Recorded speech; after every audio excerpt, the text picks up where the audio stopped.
The gate is supposed to close, and you already have one shoulder against it when the lower pin misses its socket by the width of a thumbnail. In Ottoman Istanbul, a neighborhood night watchman can keep a lane quiet only after the lane agrees to meet him halfway. This gate has reviewed that arrangement and requested amendments.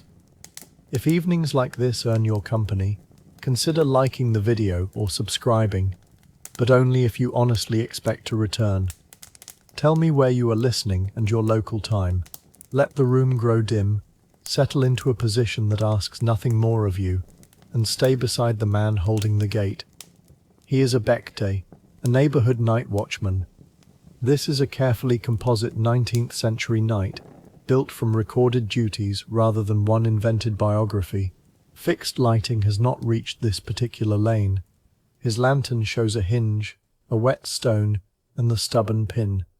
His ordinary task is simple to say and difficult to perform. He must notice what does not belong without troubling what does. He lifts the gate half an inch, guides the pin with his boot, and listens for the small iron click that means the first problem of the night has become only the first problem of the night. You keep one hand on the wood while he tests the gate again from the inside. Many Istanbul neighborhoods had gates that limited entry, especially in the early modern city, but intended closure and daily practice did not always agree. Gates were meant to be locked at night, and theory did not always persuade hinges, key holders, late arrivals, or ordinary habit. No honest account turns every lane into a sealed enclosure. The watchman presses at the upper corner. The gate holds, then gives a little. Its lower edge has swollen in damp weather, and the socket sits at a slight angle. Neither fact is dramatic. Together they can leave a gap wide enough to invite uncertainty, which is the material he spends most of the night handling. He does not claim that a closed gate proves safety. It only narrows the questions. A resident arriving late should call, carry a light where required, and be recognized. An unknown movement should become visible long enough to be judged. The gate helps, but the neighborhood still depends on people who know how it is used. He draws the bolt, rubs the misaligned spot with a thumb, and wedges a thin chip beside the lower fitting. In the morning, the householders can decide whether the wood needs planing or the iron needs resetting. For now, the gate sits firmly enough to make opening it deliberate. He lifts his lantern, takes up the staff, and turns toward the first bend. The staff is longer than a walking stick, and heavy enough to announce itself when its iron tip meets stone. You follow as the lantern makes a moving circle no wider than the watchman's next few decisions. Later descriptions remember old neighborhood watchmen with a lantern in one hand and an iron-tipped staff in the other. They also remember the sound of that staff as proof that somebody responsible remained awake. He does not strike it at once. A loud beginning would establish his presence, the gate's presence, and the willingness of every dog in hearing to submit a separate report. Instead, he lets the ferrule touch the paving with one measured tap, then another after several steps. The sound travels farther than the light. Behind shutters, people cannot see the watchman, but they can place him on the route. A thief might hear him too, which is part of the point. So might a resident deciding whether an unusual noise requires opening a door. The staff does not make the night silent. It gives silence a known interruption. At the first corner he pauses, raises the lantern toward a house front, and studies what the route usually contains. One drain channel, 2 doors, a recessed threshold, a wall with a pale repair, and a shutter that never sits evenly. Knowledge begins with such unimportant things. Anything dangerous must first pass among them without looking too different. You move with him past a row of doors whose owners he knows by household, rather than by a complete official catalogue. Later recollections praise the watchman who knew everybody, but affection can smooth the harder edges of authority. Familiarity was useful, but it was not innocent. Knowing who belonged could help a lost child, identify a late worker, or expose a stranger. It could also support intrusive moral control and punish people whose lives did not fit neighborhood expectations. Tonight, the watchman uses the knowledge narrowly. A clay jar is still beside one doorway, because its owner leaves it there after carrying water. A carpenter's shutter has a fresh peg. A tenant's lamp is out, as it usually is by this hour. None of these details proves virtue. They simply form the ordinary pattern against which change becomes visible. At one threshold, a strip of cloth hangs from the latch. He lifts it with the staff rather than touching the door. It is only a rag caught by the wind, not a sign agreed among residents. He lets it fall. The lane is dark enough that imagination can become an unpaid assistant, and imagination is eager for promotion. The watchman keeps it in a lesser post. He checks the ground, the door, and the line of the roof. Then he moves on, leaving the household asleep and the rag to continue its entirely unsuccessful career as a landmark. The first cluster of houses ends near a small recess where the lane narrows. You can hear water moving somewhere beyond the wall, though the lantern does not reveal its channel. The watchman knows that the stones here hold dampness, and that footsteps sound flatter than they do near the gate. A stranger might interpret the difference as another person following. He hears only the paving doing what it always does. This is the quiet skill beneath the larger duty. The watchman does not merely detect events. He dismisses hundreds of false ones without allowing his attention to dissolve. A roof timber settles. A cat drops from a ledge. Wind pushes a loose board and then loses interest. Each sound receives a brief place in his mind and is either retained or released. He notices one thing that remains. A faint scrape comes from the corner ahead, irregular and low. He lowers the lantern so the light travels along the ground. Nothing crosses it. The staff touches stone once. The scrape stops. He waits long enough for impatience to become information. A basket edge appears from the shadow, shifted by the wind against a wall. Its owner has wedged it poorly, and the basket has spent the evening attempting to leave by very small stages. The watchman moves it behind a step. The lane has lost one mystery and gained a more stable basket. Near the next turning, he prepares to mark the hour. Later accounts and the 1909 regulations describe watchmen indicating time by patterned use of the staff, even preserving older habits of striking or scraping at intervals. The cadence varied by memory, place, and practice. No single rhythm belonged to every Istanbul lane, so the staff announces only the useful fact that the watchman is awake and moving. The watchman plants his feet, raises the iron tip a short distance, and gives a restrained sequence that the nearby households recognize as a time signal rather than an alarm. The final tap is softer than the first. It is loud enough to travel, not loud enough to make the entire lane sit upright in bed. He listens after it. A baby stirs behind one wall and settles. Somewhere farther off, a dog contributes a single bark, apparently satisfied that the administrative burden has been met. No door opens. For households without a reliable clock, the sound could carry practical information. It also announced continuity. The watchman had reached this portion of the route at roughly the expected point, and nothing had forced him to break the pattern. His call says less than a speech and more than silence. He lowers the staff and continues, leaving the hour behind him as a sound already fading among the roofs. A light moves near the gate. You see it first as a yellow tremor against the wall, then as the edge of a carried lantern. The watchman stops before the person reaches the bend. Night movement in poorly lit streets could be restricted, and late accounts describe requirements to carry a lantern and, in some periods, to know a password. Those measures changed over time. The watchman does not apply one timeless rule. He applies the expectations of this composite 19th century neighborhood. The approaching figure walks steadily, not quickly. The lantern remains at knee height. A bundle rests on one shoulder. The watchman recognizes the gate before he recognizes the face, but he waits for both. He shifts the staff across his body without raising it. The gesture closes the narrow lane politely and completely. The resident gives his household name and explains the bundle, a wrapped tool returned after late work. The watchman asks which door he expects to enter. The answer comes without hesitation and points to a house he knows. The procedure is almost disappointingly ordinary, which is the preferred result. A late resident carrying the expected light is not transformed into a suspect simply for being late. The watchman turns, leads him toward the gate, and remarks that the gate has already attempted one escape from regulation. The resident looks at the warped edge and agrees that the gate has chosen poor timing. At the gate, you hold the lantern while the watchman draws the bolt. He opens the wood only far enough for the resident and his bundle. The man steps through, turns sideways to avoid the swollen edge, and waits until the bolt slides back. Recognition here is not a magical property of a close community. It is a chain of modest checks. The light is present, the gate is familiar, the household name matches the door, the late work explains the bundle.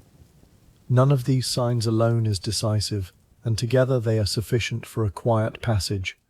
The watchman asks whether anyone else from the household is expected. No. He asks whether the man noticed movement outside the gate, only a cart farther down the larger street. The answer becomes part of the night's map. Then the watchman looks again at the lower pin. Opening the gate has loosened his chip. He kneels, resets it, and tests the wood with his shoulder. The resident offers to fetch a hammer. That would wake more people than it helps. Morning can have the hammer. The man carries his lantern toward his door. Its light rises briefly across plaster, then disappears inside.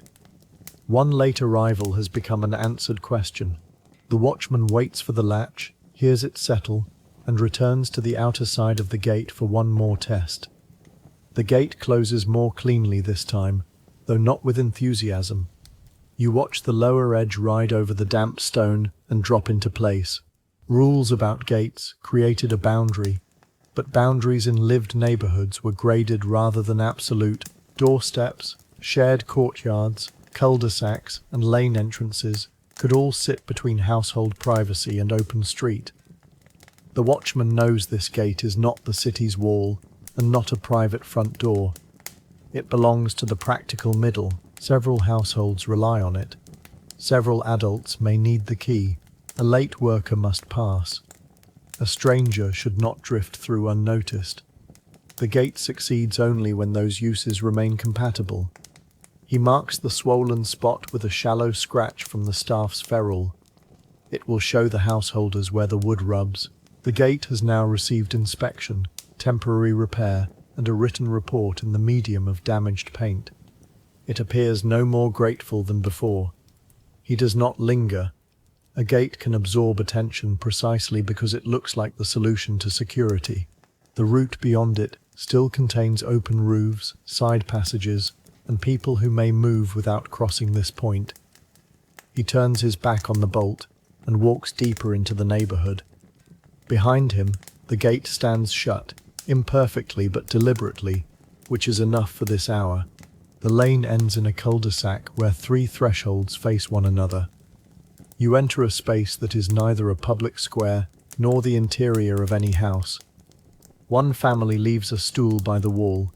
Another stores a covered vessel beneath an eave. A shared drain runs along the edge. The arrangement belongs to daily practice more than to a diagram. The watchman slows because sound behaves differently here.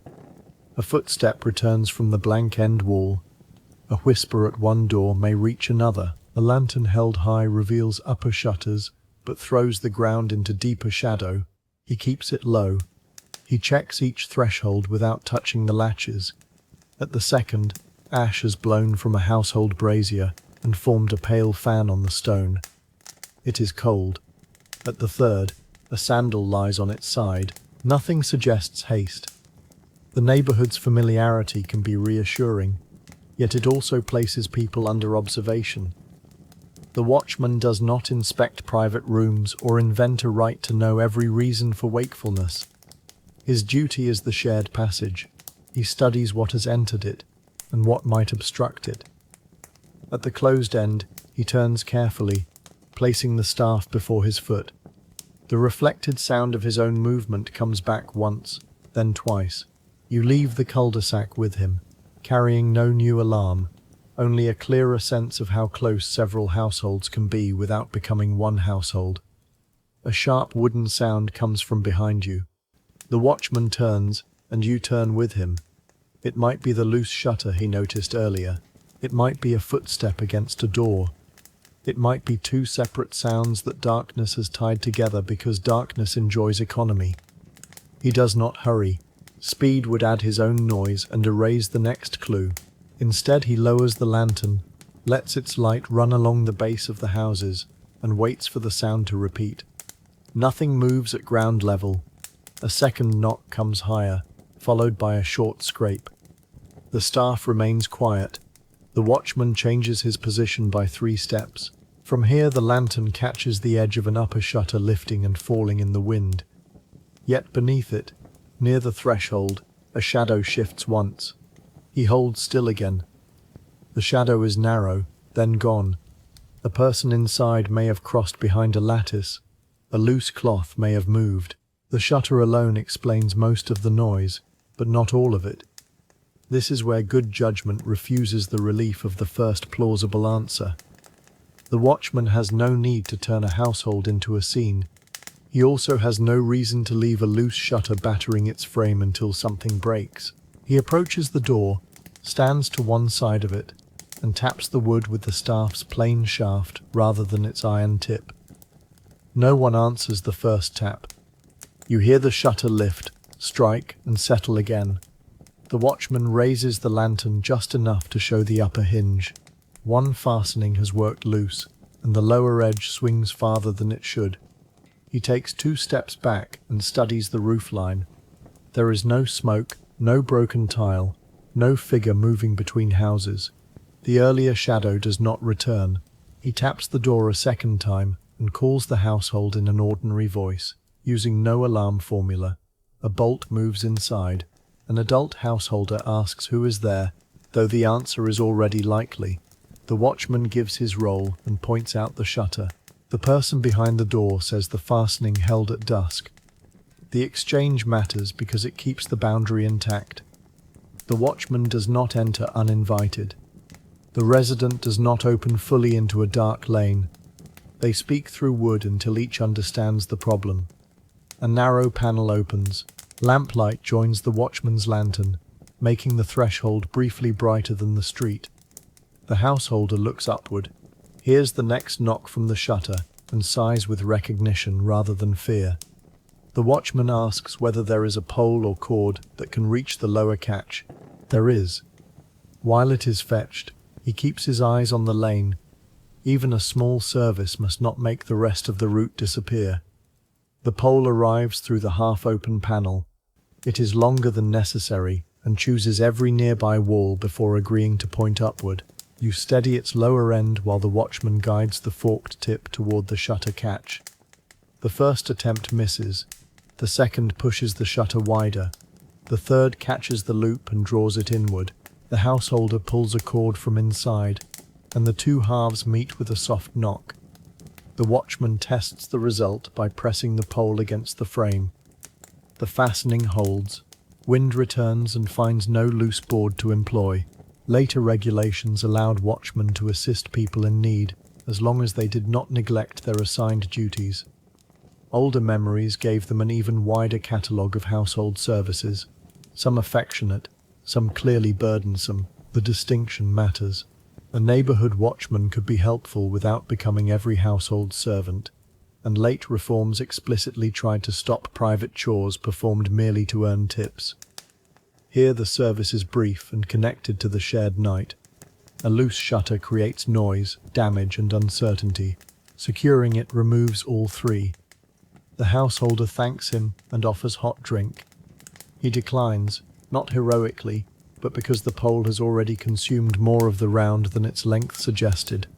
The panel closes. The watchman returns the pole against the wall, listens to one gust pass harmlessly over the shutter, and resumes his route. You walk away from the repaired shutter, and the lane immediately feels less eventful. That change is the point. The watchman's work rarely ends with a captured offender or a shouted command. More often it ends with one uncertainty removed, before it can recruit the attention of half the neighborhood. He marks the household in memory for the morning. The fastening may need a new peg. He will mention it when doors are open and conversation need not travel through panels. The watchman now listens for sounds beyond the one he has solved. A faint tread comes from a parallel passage. It keeps an even pace, pauses, then continues. He knows that another adult resident sometimes returns from a bakery at this hour. The pace fits, but he does not decide from rhythm alone. At the next opening, a lantern appears, and a familiar voice gives a quiet greeting. The watchman answers without stopping the person for a full exchange. Recognition can be proportionate. Not every known movement requires ceremony. The resident carries no bundle and turns toward the expected door. The watchman hears the latch. Another ordinary fact joins the night's account. He shifts the lantern from one hand to the other. The metal has cooled against his fingers. The staff rests briefly across his shoulder, then returns to the paving. A measured tap moves ahead of you. Behind, the repaired shutter remains still, its silence newly made rather than naturally given. The route passes a fountain set into a wall, one of the neighborhood points where water, waiting, and conversation meet during the day. You see its basin dimly. The watchman does not assume that every mahalli had the same arrangement of fountain, religious building, coffeehouse, courtyard, and gate. Istanbul's neighborhoods differed in population, form, wealth, and history. This fountain belongs only to the particular lane of the story. Tonight its tap is closed, and a thin overflow slides toward the drain. Two empty vessels stand beneath the eave, placed for mourning. One vessel has tipped. Its rim lies partly in the channel, narrowing the flow. The watchman sets down the lantern and uses the staff to draw it free. He lifts it by the handle, checks for a crack, and places it upright beside the other. The task takes less than a minute. It may prevent water from backing across the paving and keeps the vessel from being damaged. It also illustrates why remembered watchmen acquired reputations as practical neighborhood helpers. Their route put them beside problems while everyone else was indoors. Still, proximity is not ownership. He does not rearrange the household's belongings beyond what the obstruction requires. The vessel stands where its owner will find it. The water runs freely again. He retrieves the lantern. Its light catches a brief shine on the wet stones. Then the fountain recedes behind you, already returned to its ordinary night work of holding water and making no complaint. The next stretch is darker, because the walls stand close and the lantern's light cannot reach far ahead. You feel how quickly a familiar city can contract to a few paving stones, one doorway, and the suggestion of a roof. Research on 18th century Istanbul emphasizes that darkness weakened the neighborhood gaze. During the day, doorsteps, shops, courtyards, and shared routes placed many people within sight or hearing of one another. At night, shutters closed and ordinary witnesses withdrew. Communal observation lost range. The watchman fills only part of that absence. His lantern cannot illuminate every recess, and his staff cannot tell him what happens behind every wall. What he contributes is movement. He revisits the same places. He creates intervals. A person considering an unobserved act cannot assume that darkness will remain empty. He pauses at a side passage, raises the lantern, and sees nothing beyond a shallow bend. Rather than enter every shadow, he listens. A drip falls at regular intervals. Cloth moves on a line above. Farther away, another staff or hard footfall may sound, though distance makes certainty impossible. The watchman takes 3 steps into the passage, checks the ground for fresh disturbance, then returns. The action is limited because his knowledge is limited. He has made the darkness slightly less anonymous without pretending to conquer it. You continue beside him as the walls open again, and the lantern recovers a wider circle. A scuffle breaks out beside a covered heap of firewood. The watchman brings the lantern low. 2 eyes reflect, vanish, and reappear. A cat pushes free from the wood with a scrap in its mouth and darts across the lane. He lets it go. The movement explains the first sound, but not the second, a slower scrape continuing behind the pile. You hear him draw one end of the staff along the ground. Something shifts. A small log has rolled against the wall and is settling by degrees. He wedges it beneath the pile. The cat has escaped with its prize. The log has abandoned its journey, and the lane can return to the larger affairs of darkness. Humour is easy when the danger proves to be an animal. Caution is still required. A familiar cat does not make every movement harmless, and the watchman does not reward himself by becoming careless. He raises the lantern toward the nearest window. No one stands there. He checks the wood for sparks or warm ash. It is cold. The distinction between ordinary and dangerous often arrives in stages. First eyes, then cat. First scrape, then rolling log. Each answer reduces the field without closing it too soon. The watchman gives the pile a final push with his boot. It holds. He moves on, and you hear only the cat somewhere ahead, negotiating with its stolen scrap under terms known exclusively to itself. Near a narrow house front, the watchman notices a latch sitting at an odd angle. You see no open door, only the metal tongue not fully resting in its catch. He does not touch it immediately. A household may have left the latch that way for a late family member. A swollen frame may prevent it from closing. Someone inside may have checked the street and failed to seat it. The object is a fact, its meaning is not. He stands where the lantern will be visible beneath the door, and gives one quiet knock. An adult voice answers. The watchman describes the latch. The person inside says a relative is expected, and asks that the door remain as it is. That is enough. He does not demand the relative's story or convert a small domestic choice into public business. Yet he asks whether the expected person carries a light and knows the gate arrangement. The answer is yes. The watchman steps away. His role is not to enforce maximum closure. It is to keep late movement legible.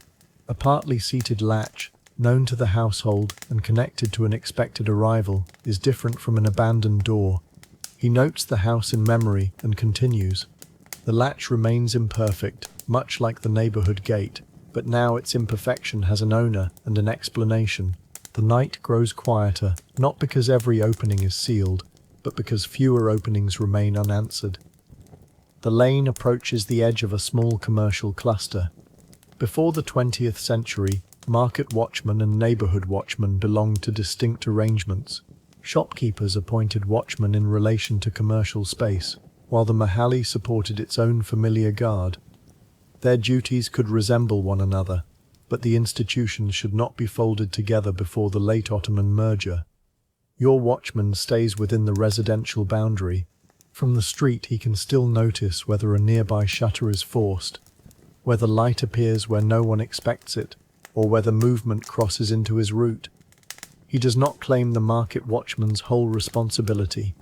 One shop front at the border is empty for the night. Its outer board has a new pale mark near the lower hinge.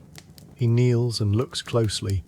The mark is dry, broad and level with a cart axle. It does not continue toward the lock. A wheel or carried load probably struck it during the day. The fastening remains sound. He passes the staff gently beneath the lower edge and meets no gap. The check is modest, but the distinction is important. Knowing where his charge ends prevents both neglect and overreach. He can observe the threshold without inventing authority over every shop. The lantern rises. The pale scrape becomes only damaged paint.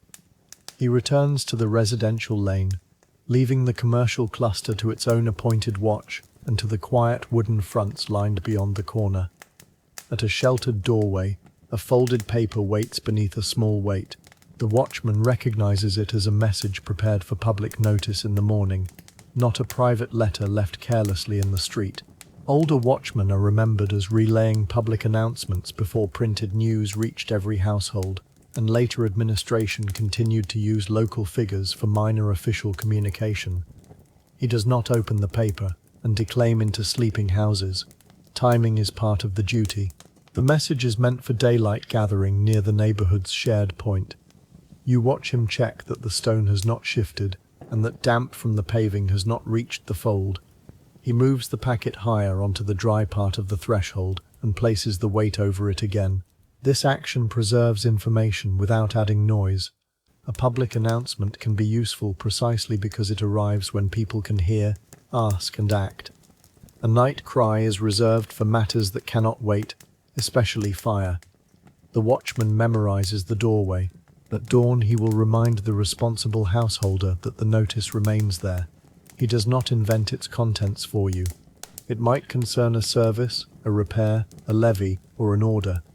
The paper's exact words remain unknown, and he leaves them that way. He steps back into the lane. The message stays folded, and the neighborhood is spared an announcement whose principal effect at this hour would be to prove that the watchman possesses lungs. The next time signal is quieter. You know the staff now, and the lane seems to know it too. The watchman gives a measured group of taps, separated by enough space that they do not sound like hurried pounding. He makes no claim for an exact city-wide code. The descriptions are late and varied, but they agree on the practical function. A woman inside one house adjusts a lamp. You see the glow strengthen behind a shutter, then fade. Elsewhere, a sleeper turns on a wooden floor. No door opens. The signal does more than tell time. It confirms that the route continues. Households can remain behind their doors because the street has not become ownerless. The watchman's location is audible for a moment, and then the sound moves away. He listens after his own call. This is not empty ceremony. An alarm, cry, or answering knock may follow. Nothing does. The silence that returns is informed silence, attached to a known presence and a recently checked lane. The staff's iron tip leaves no dramatic mark. It meets the same paving again and again, distributing assurance in small portions. The work is repetitive by design. Surprise belongs to the things he must notice, not to the method by which he notices them. He shifts the lantern, rolls one shoulder against the cold, and walks on. Behind you, the last tap settles into the houses like a fact too ordinary to keep anyone awake. At a low doorstep, a wooden scoop lies in the path. You would not call it a danger in daylight. At night it can catch a foot, strike a door, or turn one person's stumble into 3 households' concern. The watchman knows the scoop belongs beside a water jar.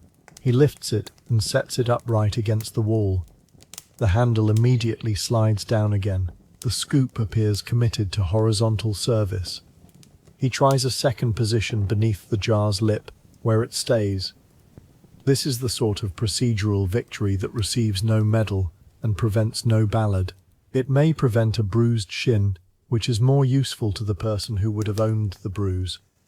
The action also reveals the watchman's local knowledge. A stranger moving the object might place it where the household could not find it. He restores it to an expected location. He does not knock. The problem is solved without waking anyone. Nor does he linger to inspect the household's other belongings. A small service remains small when its boundary is respected. The lantern passes over the threshold once more.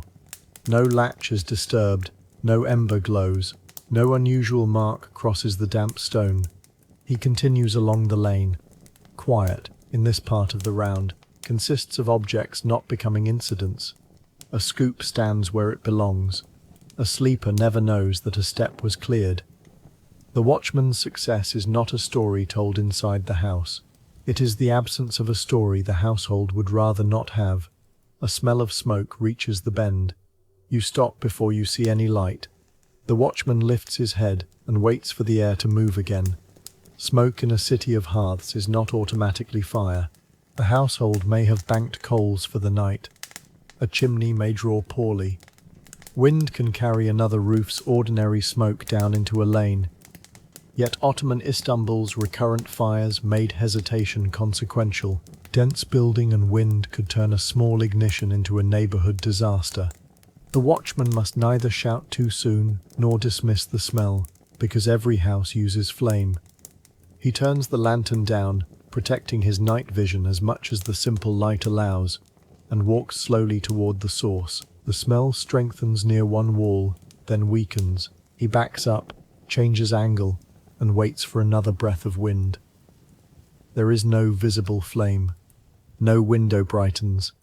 A thin haze appears only when the lantern crosses it near a roof edge. The watchman touches the wall with the back of his fingers. It is cold at shoulder height. He checks the lower boards and finds no heat. The smoke may be descending from a chimney beyond. He does not relax yet. A fire can hide before it announces itself. He follows the wall toward the next doorway, watching cracks, eaves, and the dark line beneath the roof. The lane has become quiet in a different way, every ordinary sound temporarily subordinate to the question carried by the air. The smell is strongest beside a house whose chimney should be drawing above the rear room. You watch the lantern move across the door, then upward to the shutter.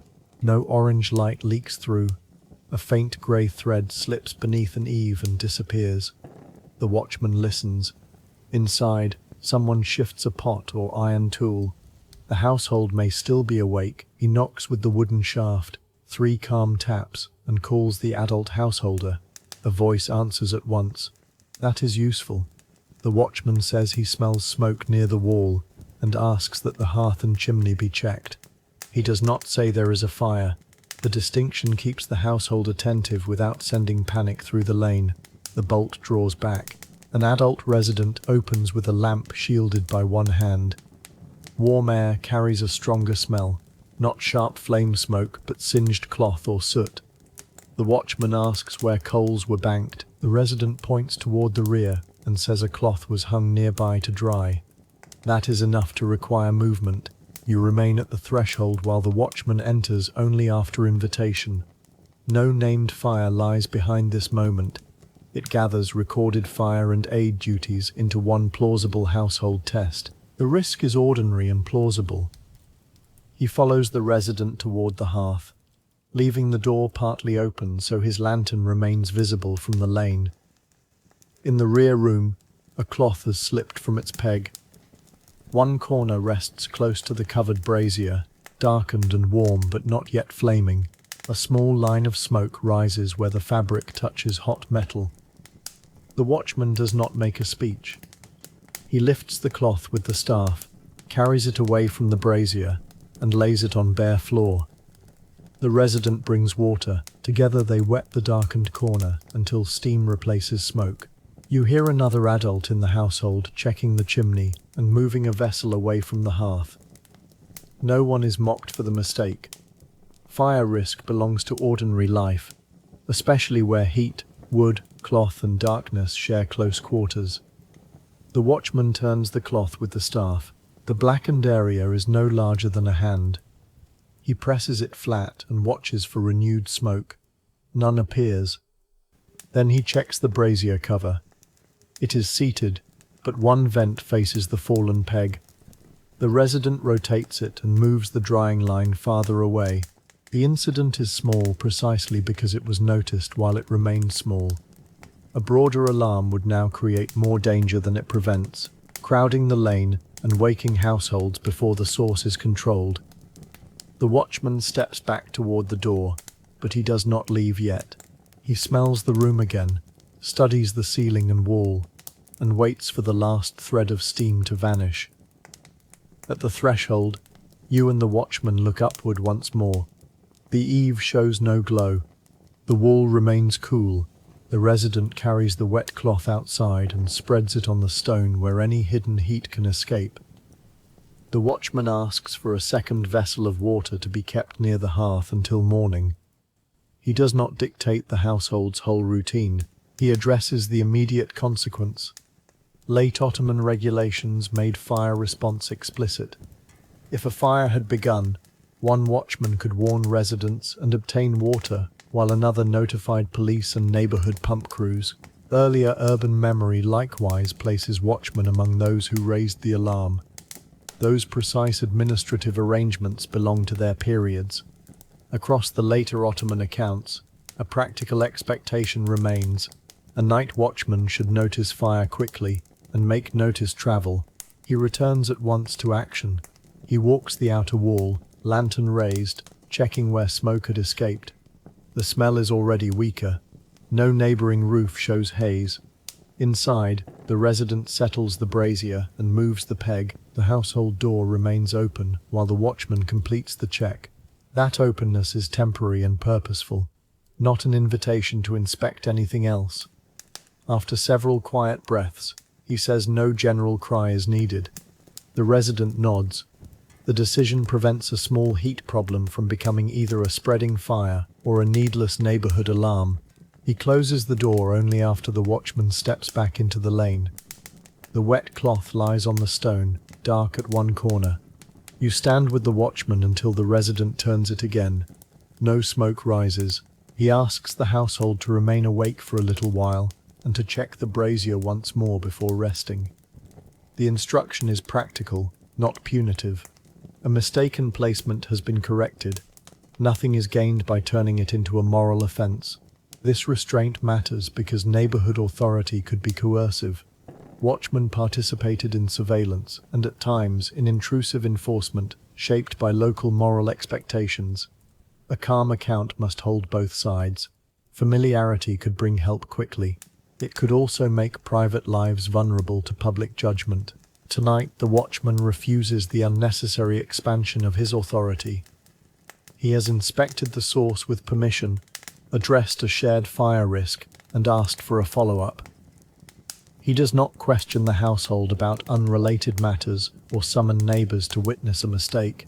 The resident carries the cloth inside only after it is fully cool, placing it away from heat. The door closes. The latch seats cleanly. The watchman remains still for another moment.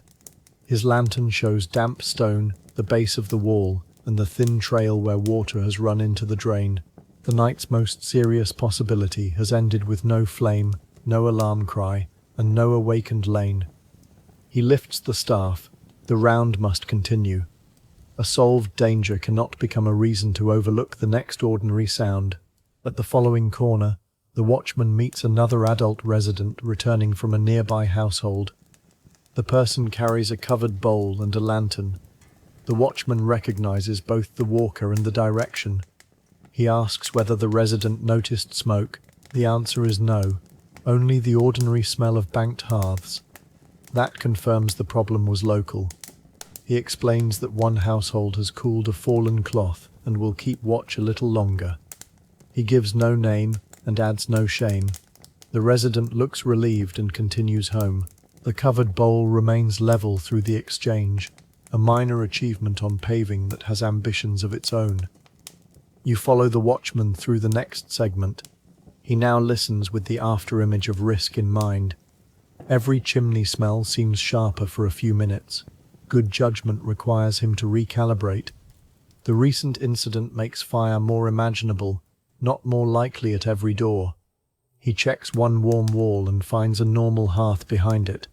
He sees a small light and hears adults speaking quietly. Nothing suggests trouble. The watchman resumes the route's expected pace. This return matters. An alarm avoided is not the end of duty. The neighbourhood depends on him to recover ordinary attention after a tense question. His staff touches stone once. The sound is not a fire call. It is the familiar announcement that the watchman is moving again, and the lane can interpret the difference. The outer loop brings you near a row of houses where the paving slopes toward a drain. Water from the cooled cloth has joined the channel.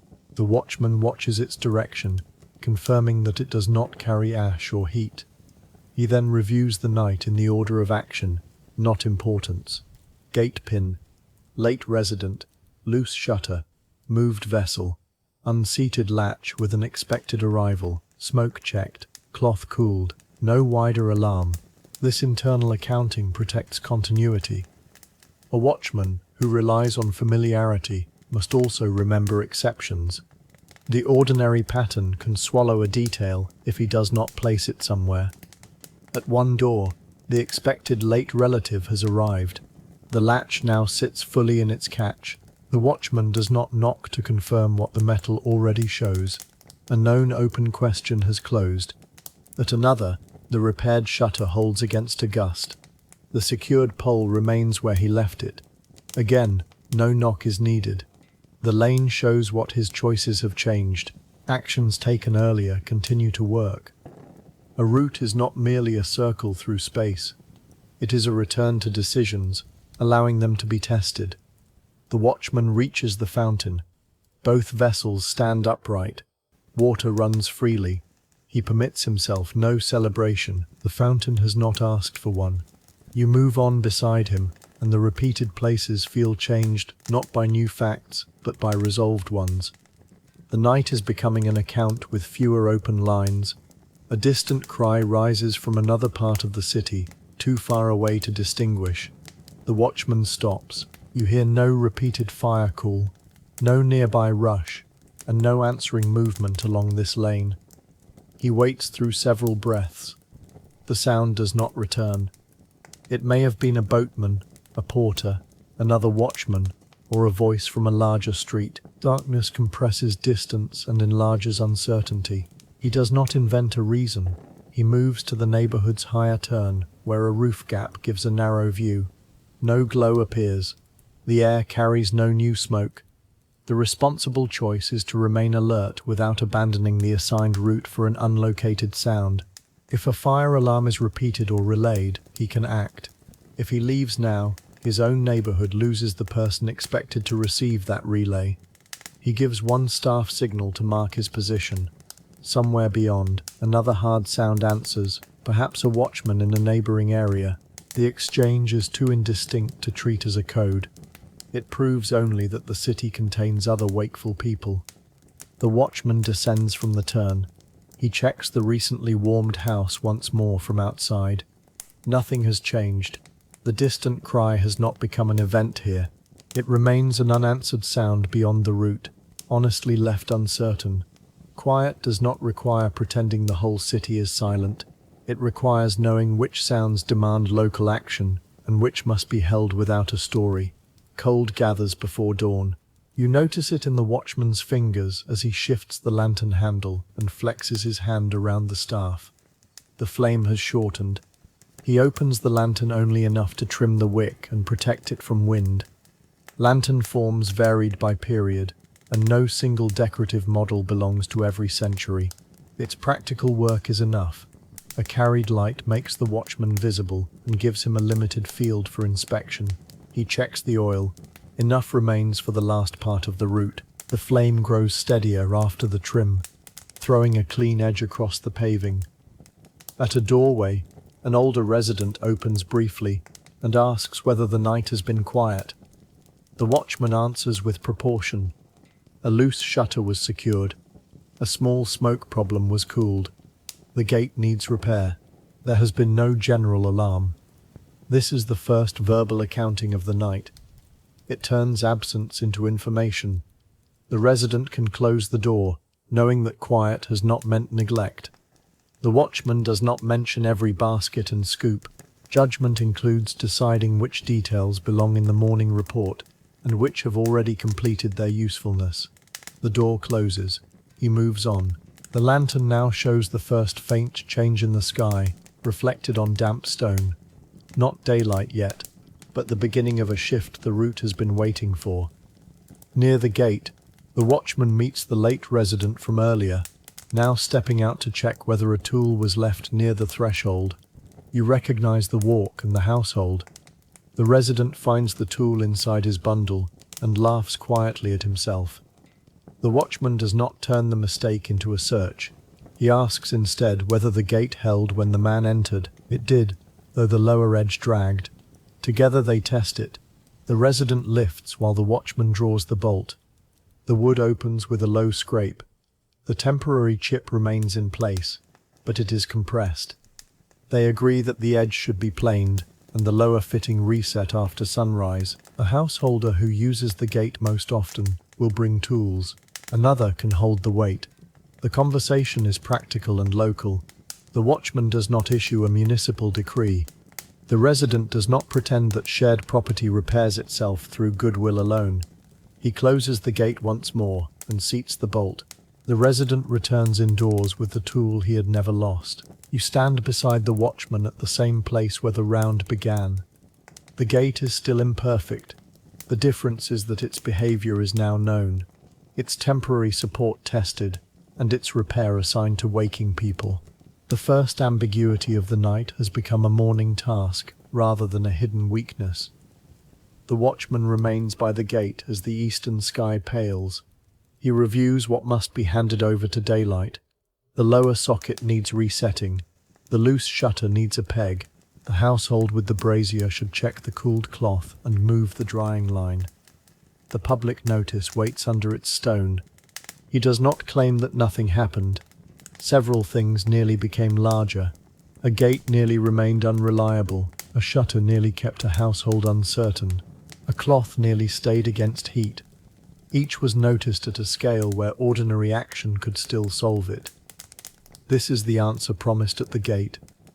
Ottoman Istanbul was not literally silent, and no watchman could make it crime-free. The lane contained footsteps, staff taps, wind, animals, late work, domestic heat, and distant cries. Quiet was the result of making those sounds legible enough that doors could remain shut. His lantern made a moving point of presence.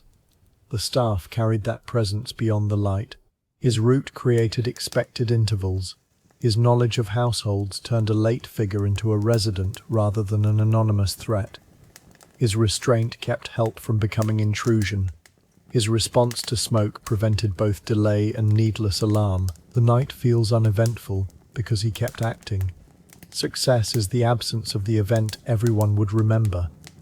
He places the staff against the gate and waits for the first responsible householder to appear.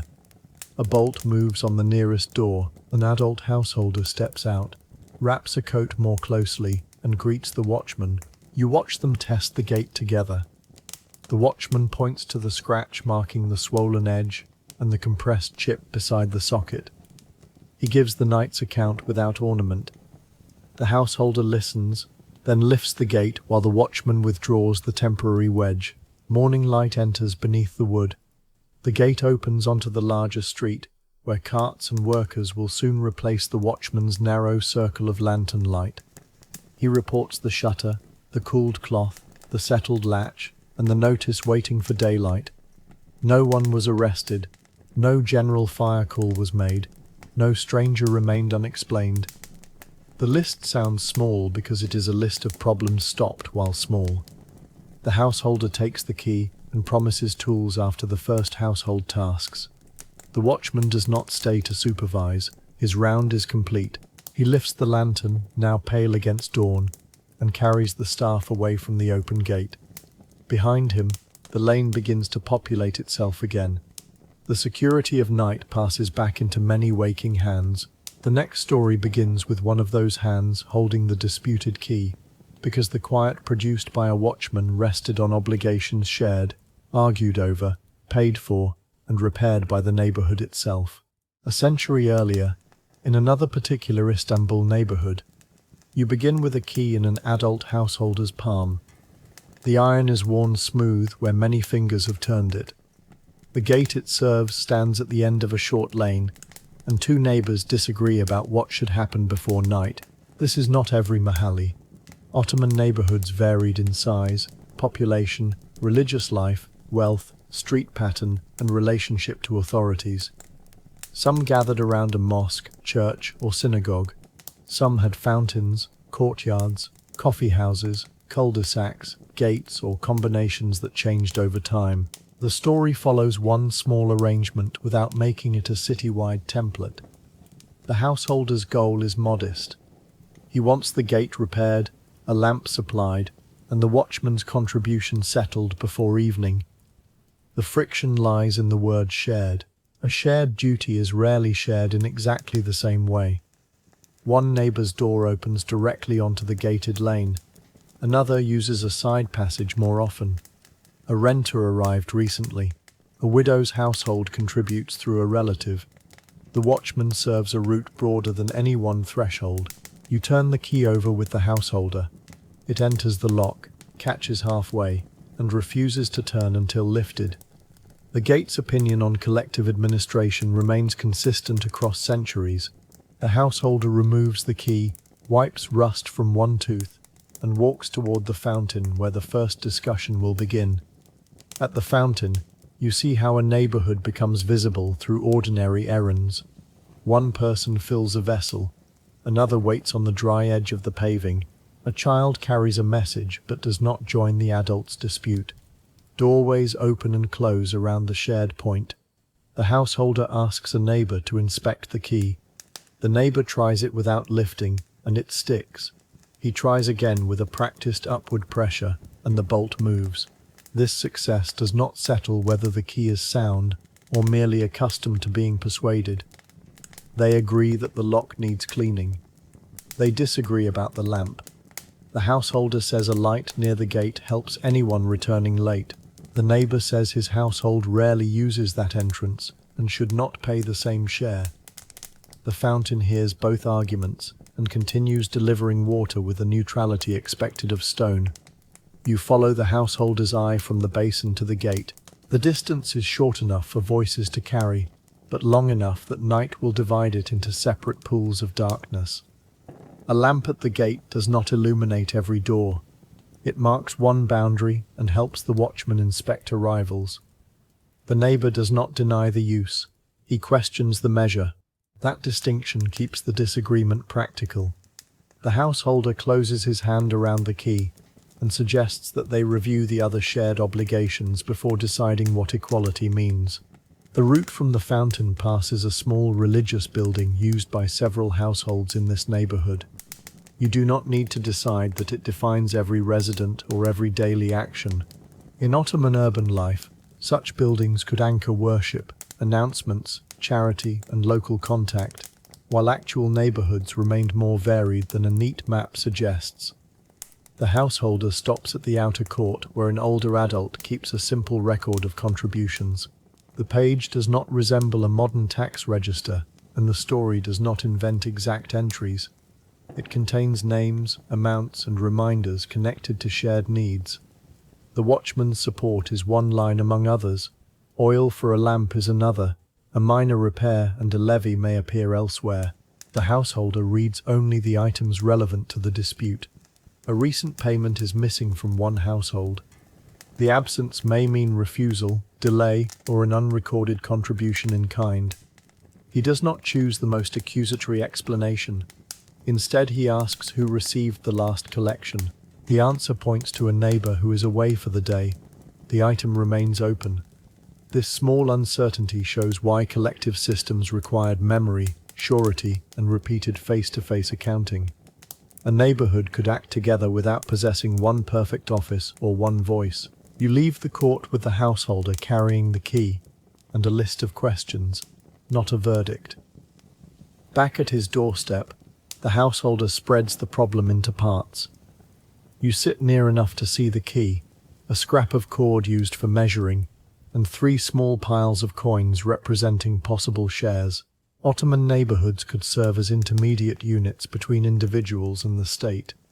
A mahalle could connect its residents through moral, fiscal, and spatial responsibilities.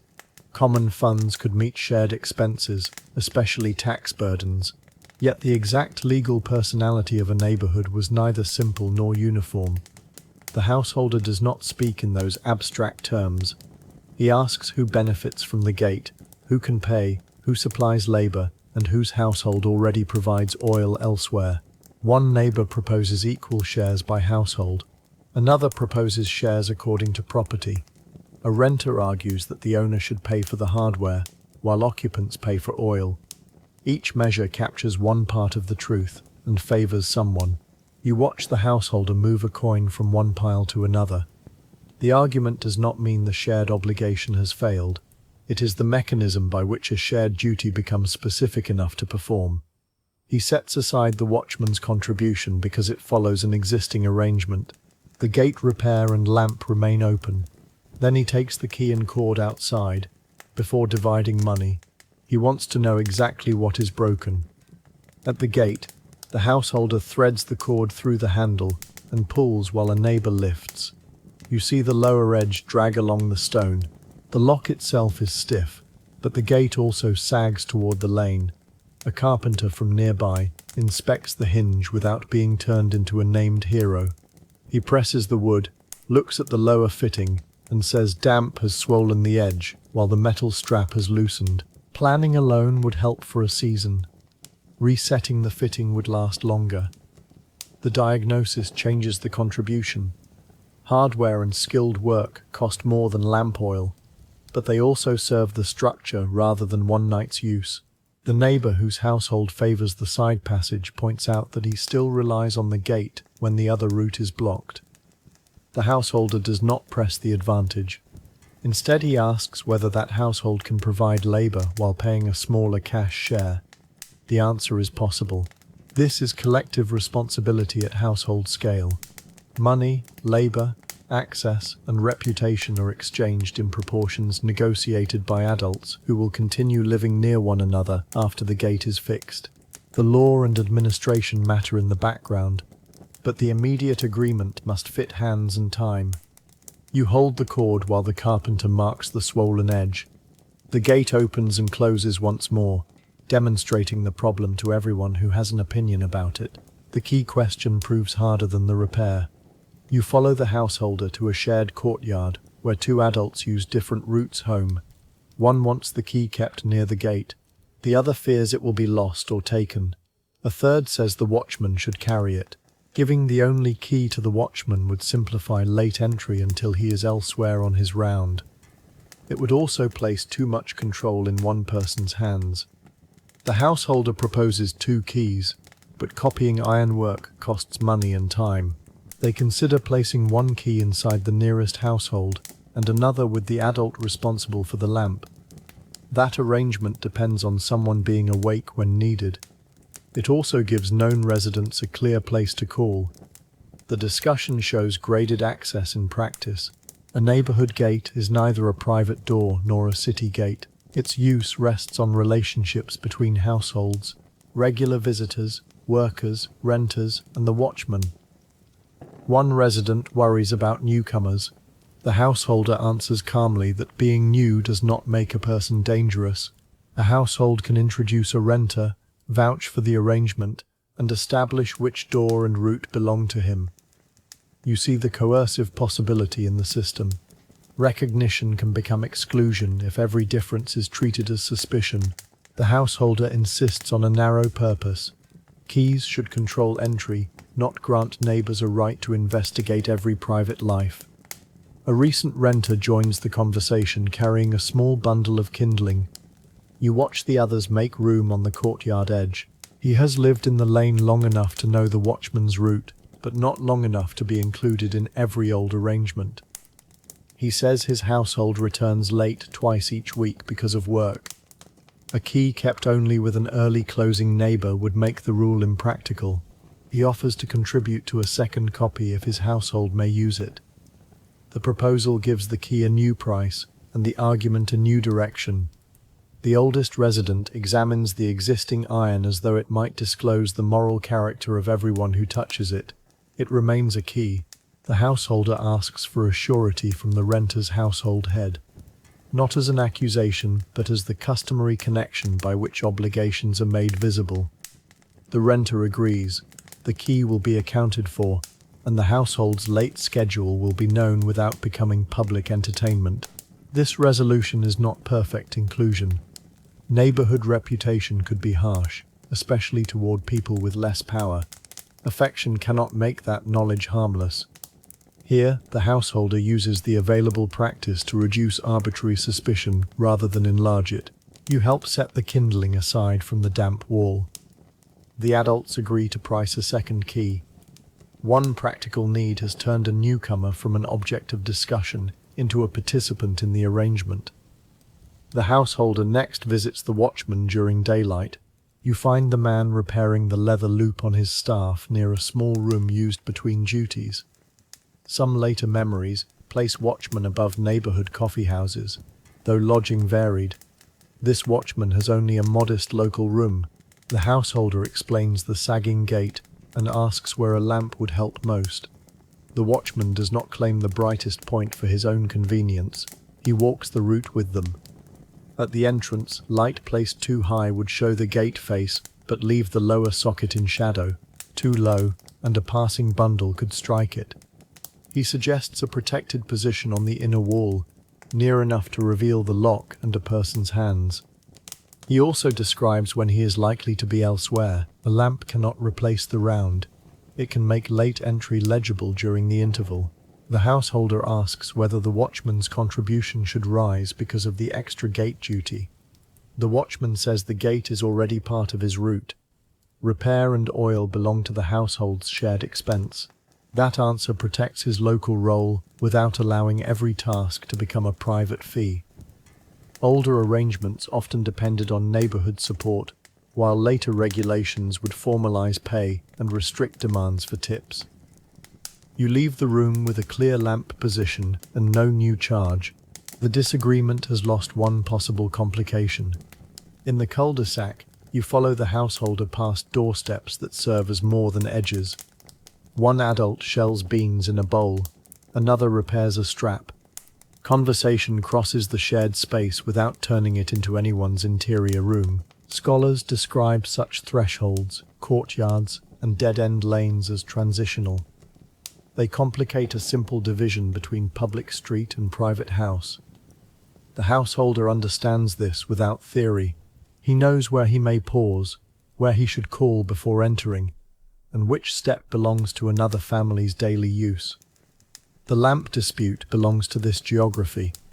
A light near the gate helps the whole route, but its glow falls first on the nearest threshold. That household worries about people lingering there. The concern is not only cost, it is control over the small space between door and lane. The householder proposes a shield that directs light downward toward the lock rather than across the doorway. The carpenter says he can make a simple cover from available material. This technical adjustment carries social meaning. It serves shared access while respecting one household's boundary. The solution does not require the household to accept a bright gathering point outside its door. You watch the nearest resident test the imagined line of light with an outstretched hand. The proposal seems reasonable. The lamp moves from a symbol of unequal burden to an object that can be shaped. By midday, the missing contribution is explained. The absent neighbor returns and produces a receipt held by a relative. You see the householder compare the amount with the record. The payment was made, but the person who recorded it placed it under a different shared expense. No one has refused. The accounts have merely disagreed about where obedience belongs. The correction matters because collective systems can punish reputation faster than they repair bookkeeping.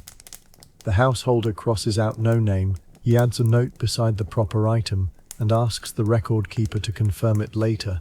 The neighbor, relieved, offers labor on the gate fitting. That offer is now a contribution rather than an attempt to escape blame. You follow them back to the entrance. The carpenter has brought a small plane and a hammer. Before work begins, the householder repeats the proposed division. One household pays a larger share for hardware. Two provide labor. The renter helps fund the second key. Lamp oil is divided among users of the lane, with an adjustment for the household already supplying another neighborhood light. The arrangement is not mathematically pure. It is specific enough to begin. The gate is lifted from pressure on the lower fitting. The first shaving curls from the swollen edge. Shared responsibility, after a morning of words, finally produces sawdust. You stand clear while the carpenter removes only a thin layer of wood. Too much planing would create a gap when the weather dries. The householder holds the gate steady. Two neighbors reset the lower strap with careful blows. The watchman arrives between daytime tasks and examines the socket. He points out where his staff marked the drag during earlier rounds. The carpenter adjusts the angle by a small amount. No one person controls the work. The carpenter knows the material. The watchman knows the gate at night. The householders know who uses it and who must pay. Their knowledge overlaps without becoming identical. The hammering brings curious looks from nearby thresholds. The householder explains the repair briefly and returns to holding the wood. Public explanation prevents rumor, but it does not require a prolonged meeting. When the strap is seated, they lower the gate. It swings more freely, then catches near the last inch.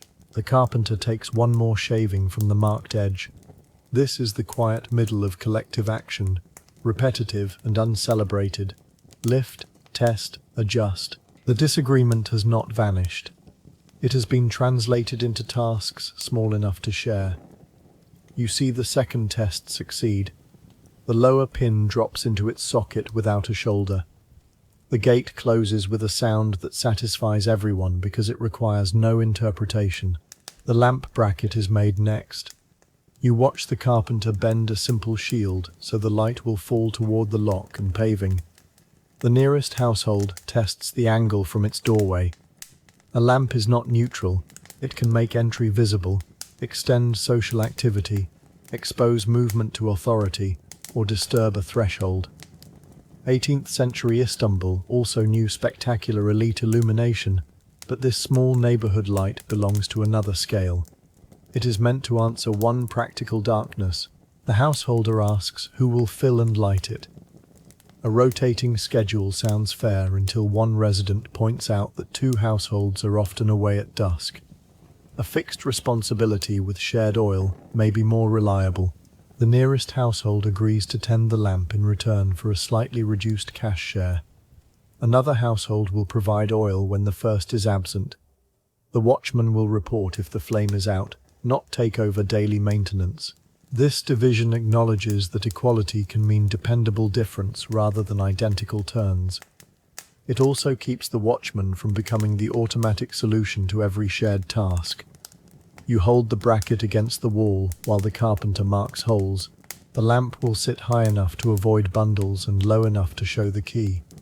Its shield directs light away from the nearest shutter. By the time the bracket is fixed, the argument has acquired metal, oil, and a named hand responsible at dusk. The second key arrives from the smith late in the afternoon. You watch the householder compare its teeth with the old one. The copy looks exact until it enters the lock and stops. The smith files one edge. The key turns halfway. He files again. On the third attempt, the bolt moves. A copied key, like a shared rule, is apparently considered finished only after encountering the thing it must govern. The adults decide where each key will rest. The original stays with the nearest established household in a marked wooden box inside the entrance. The copy belongs to the late working household, whose adult members will account for it. If neither is available, the watchman knows whom to call. They reject hanging a key outside. Convenience would defeat the purpose of the gate. They also reject giving both keys to one household. Reliability requires more than one point of access. The renter's surety is recorded in plain terms. No personal history is demanded beyond what the arrangement needs. The householder emphasizes that a lost key must be reported immediately, not concealed to protect reputation. You see the new key turn smoothly. It is withdrawn, wiped, and handed to its keeper. The gate now has two legitimate paths to opening, each tied to a known responsibility. The solution reduces dependence on chance, without pretending that metal alone creates trust. As afternoon lowers, the householder visits the coffeehouse at the edge of the neighborhood to confirm the oil purchase. You remain with him near the doorway. This room is one social point among several, not the male voice of the entire Mahalli. Customers discuss work, news, and the gate repair, while the keeper measures oil cost with the supplier. The conversation spreads faster than the account. One man claims the old gate never failed. Another remembers lifting it every winter. Both memories may be sincere. The householder avoids turning the room into a tribunal. He states the agreed contribution and asks the supplier for the required amount. People who are affected but not present have already been consulted through households. This restraint matters. Coffeehouses could circulate information and political opinion, but they were also ordinary places of leisure, employment contacts, games, and neighborhood talk. Not every conversation represents the city, and not every opinion should decide a household obligation. The oil price fits the planned share. The supplier fills a small container and seals it. You carry the written amount back toward the lane. Behind, discussion continues without controlling the repair. The coffeehouse has helped information travel and a purchase occur. It has also produced 3 additional theories about the gate's character, none of which can tighten a hinge. At the gate, the new lamp is hung and filled. You watch the responsible householder trim the wick. The flame begins too high, sending smoke against the shield. It is lowered until the light steadies. The glow reaches the lock, lower pin, and first few paving stones. It does not brighten the whole lane. The limitation is useful. People approaching can show their hands and faces at the boundary, while nearby households keep most of their darkness. The watchman stands at several angles to test visibility. From the outer side, the shield hides the flame until a person is close. From inside, the gate hardware is clear. He suggests moving the bracket a finger's width, and the carpenter does. The nearest resident checks the shutter. No direct light enters. The concern that began as an argument now receives a physical answer. You notice how many forms of knowledge have entered one lamp. The carpenter's material sense, the resident's privacy, the watchman's route, the oil supplier's measure, and the householder's contributions. Collective life is not a feeling spread evenly across neighbors. It is the accumulation of negotiated adjustments. The lamp burns for several minutes without smoking. Its keeper closes the small access panel and places the oil container inside. The gate is ready for the evening test. Before dusk, the householder gathers the adults directly responsible for the arrangement. You stand near the fountain while he repeats the final terms. The hardware cost is divided by the agreed household measure. Labor counts as part of 2 shares. The late working household has paid for the copied key. Lamp oil follows the adjusted division. One household tends the flame, another provides a substitute when needed. The watchman reports failure, but does not privately collect extra money. No one announces eternal harmony. One neighbor still believes his share is high. He accepts it because the side passage does not remove his reliance on the gate, and because his labor reduced the cash amount. The householder records the agreement in the simple local account. Collective obligations in Ottoman neighborhoods could carry fiscal, legal, and moral force, but their daily operation depended on such recognizable acts: a name beside an amount, a key handed over, a task accepted before witnesses who will remember. You see the potential pressure in that memory, the same network that ensures contribution can shame or exclude. The householder keeps the record to the agreed items and refuses an unrelated complaint about a resident's private habits. The meeting ends because the work is done, not because every opinion matches. People return to their doors. The householder carries the key toward the gate for the final test. The old key turns first. You hear the bolt slide without the upward lift that had become habit. The householder opens the gate, walks through, and closes it from outside. The lower pin drops cleanly. The new key turns next. Its keeper repeats the movement from both sides. The copied tooth catches once, then passes after a slight change of angle. The smith files no more. A key can require familiarity without being defective. The lamp is now the main test. The responsible household lights it as the lane darkens. The shield throws a modest pool across the lock. Faces approaching from the larger street will emerge only near the gate. The watchman walks away along his route, then returns as though he were a late arrival. The householder recognizes his staff before the light shows him. That sequence demonstrates how sound, local knowledge, and illumination work together. He calls. The nearest key holder answers. The gate opens, admits him, and closes. No one searches for the key. No one wakes 3 households. You watch the adults exchange small nods. The procedure is ordinary enough to repeat, which is its strength. The watchman asks them to test the arrangement again after rain, when wood and iron may behave differently. The gate has not been permanently conquered. It has been made manageable, with a plan for noticing when that changes. The first real late entry comes sooner than expected. A worker from the renter's household approaches carrying a lantern and a wrapped parcel. You remain with the householder at a nearby doorstep. The watchman sees the light from the turn and recognizes the route. He asks the household name and receives the expected answer. The copied key holder opens the gate from inside. The procedure takes less time than the earlier debate required to describe it. That is another sign of success. Good rules disappear into competent action. The worker closes the gate and returns the key immediately. The watchman watches the bolt seat, then continues his round. The household lantern moves toward its door. No one treats the late schedule as a moral failure. The arrangement was built around it. Recognition prevents uncertainty from becoming suspicion. The householder notices that the gate lamp flickers in a draft. He adjusts the shield a little lower. The flame steadies. You listen as the watchman's staff recedes. The repaired gate has become part of the same legible night as the lantern and route. Yet the result rests on daytime obligations, contributions collected, labour offered, a renter heard, a key copied, and a household willing to tend oil. The lane is not secure because neighbours feel alike.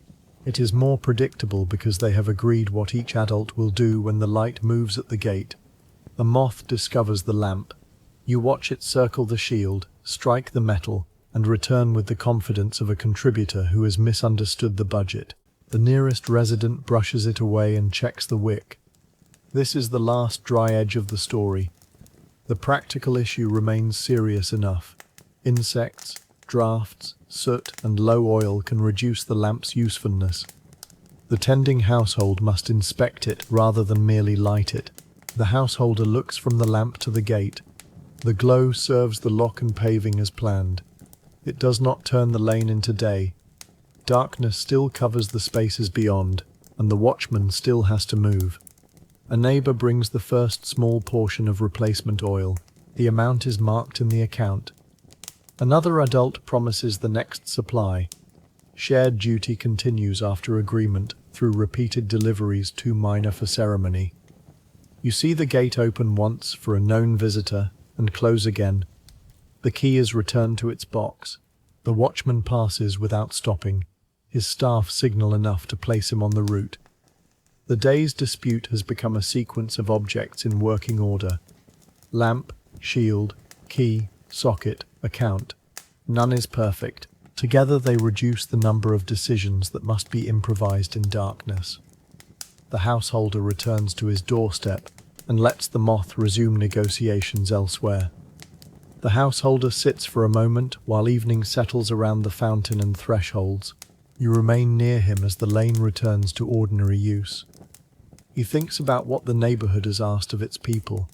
Money for shared expenses, labour on the gate, oil for the lamp, recognition of newcomers, attention to keys, support for the watchman. In other contexts, collective liability could extend into taxes, sureties, compensation, and responsibility for offences within a known space. Such obligations could protect households by spreading burdens. They could also create pressure, surveillance, and unequal judgment. The householder's achievement is not to make the system gentle.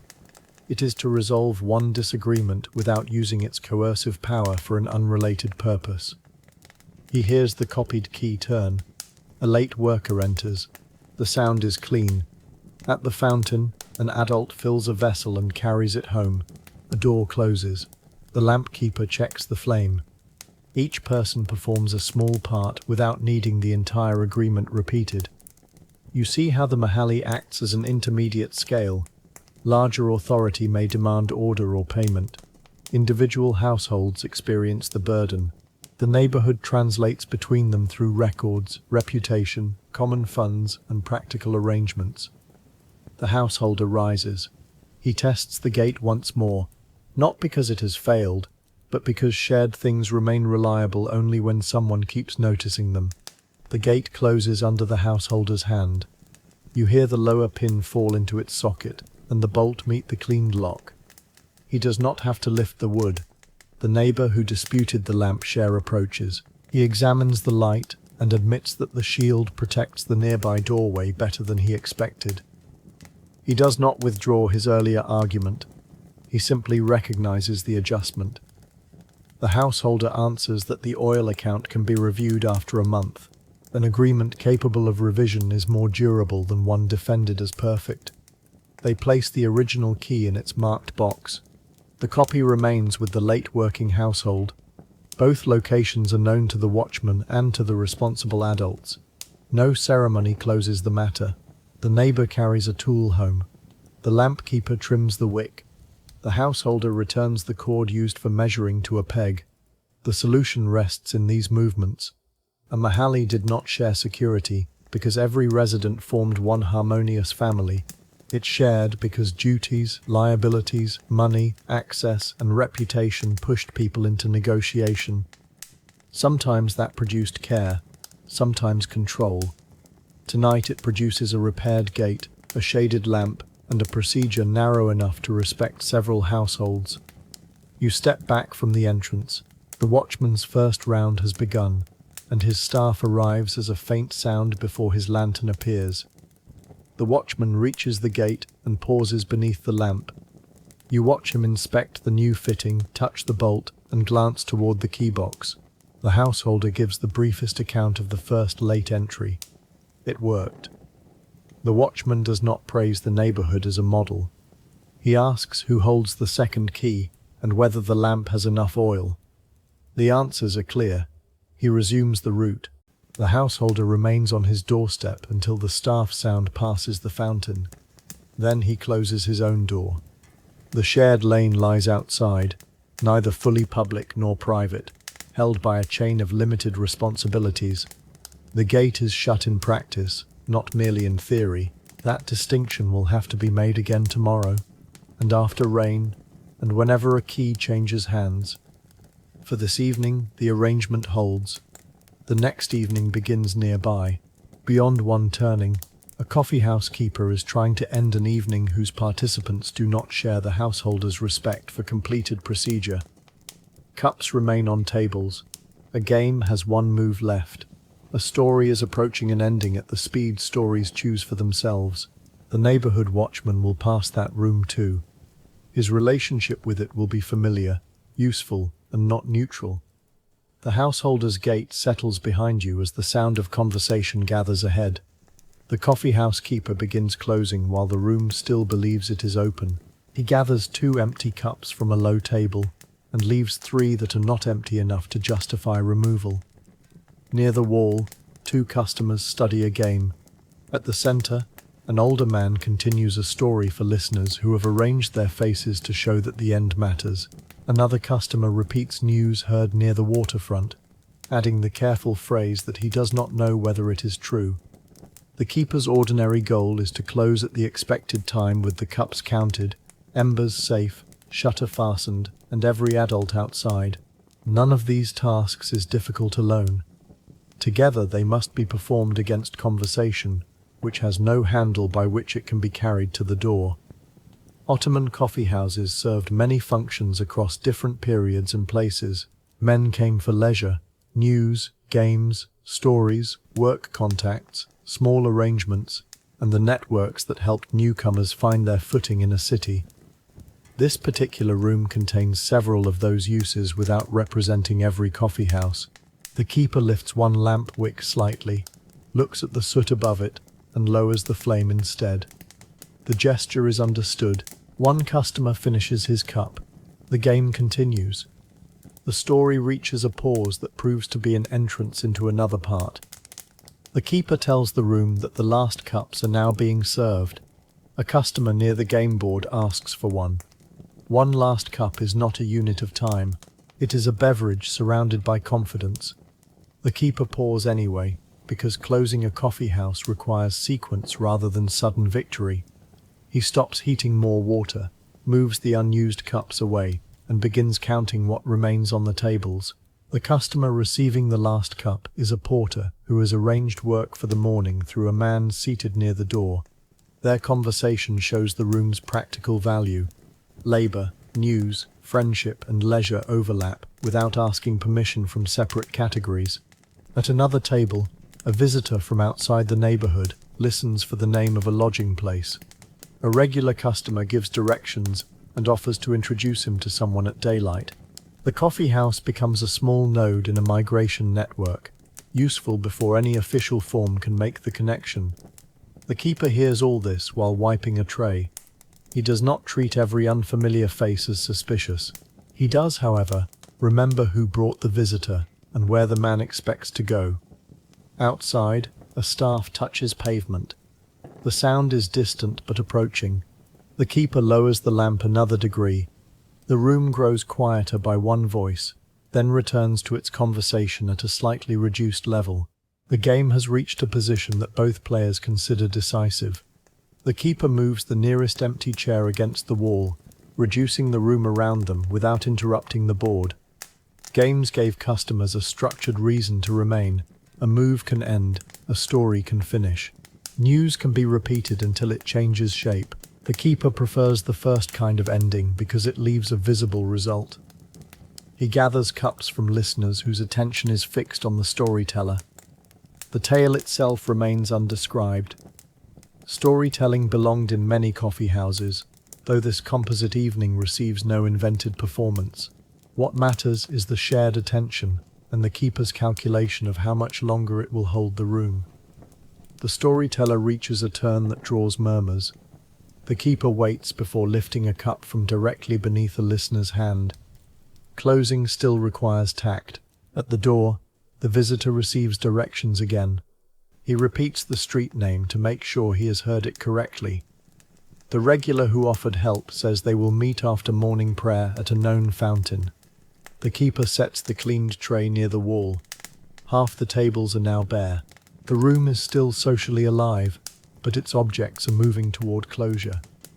The staff sounds once more outside, closer than before. One player finally lifts his hand from the board and studies the last move. A customer begins discussing news from the palace quarter. Another corrects the route by which the report supposedly travelled. A third says the matter was different when he heard it earlier. The keeper knows that this is ordinary coffeehouse talk and potentially consequential talk. News gives people a way to interpret prices, appointments, wars, taxes, and the conduct of officials. It also acquires details as it passes from mouth to mouth. He does not decide whether the report is true. He asks the speakers to lower their voices because the shutter is partly open and the hour is late.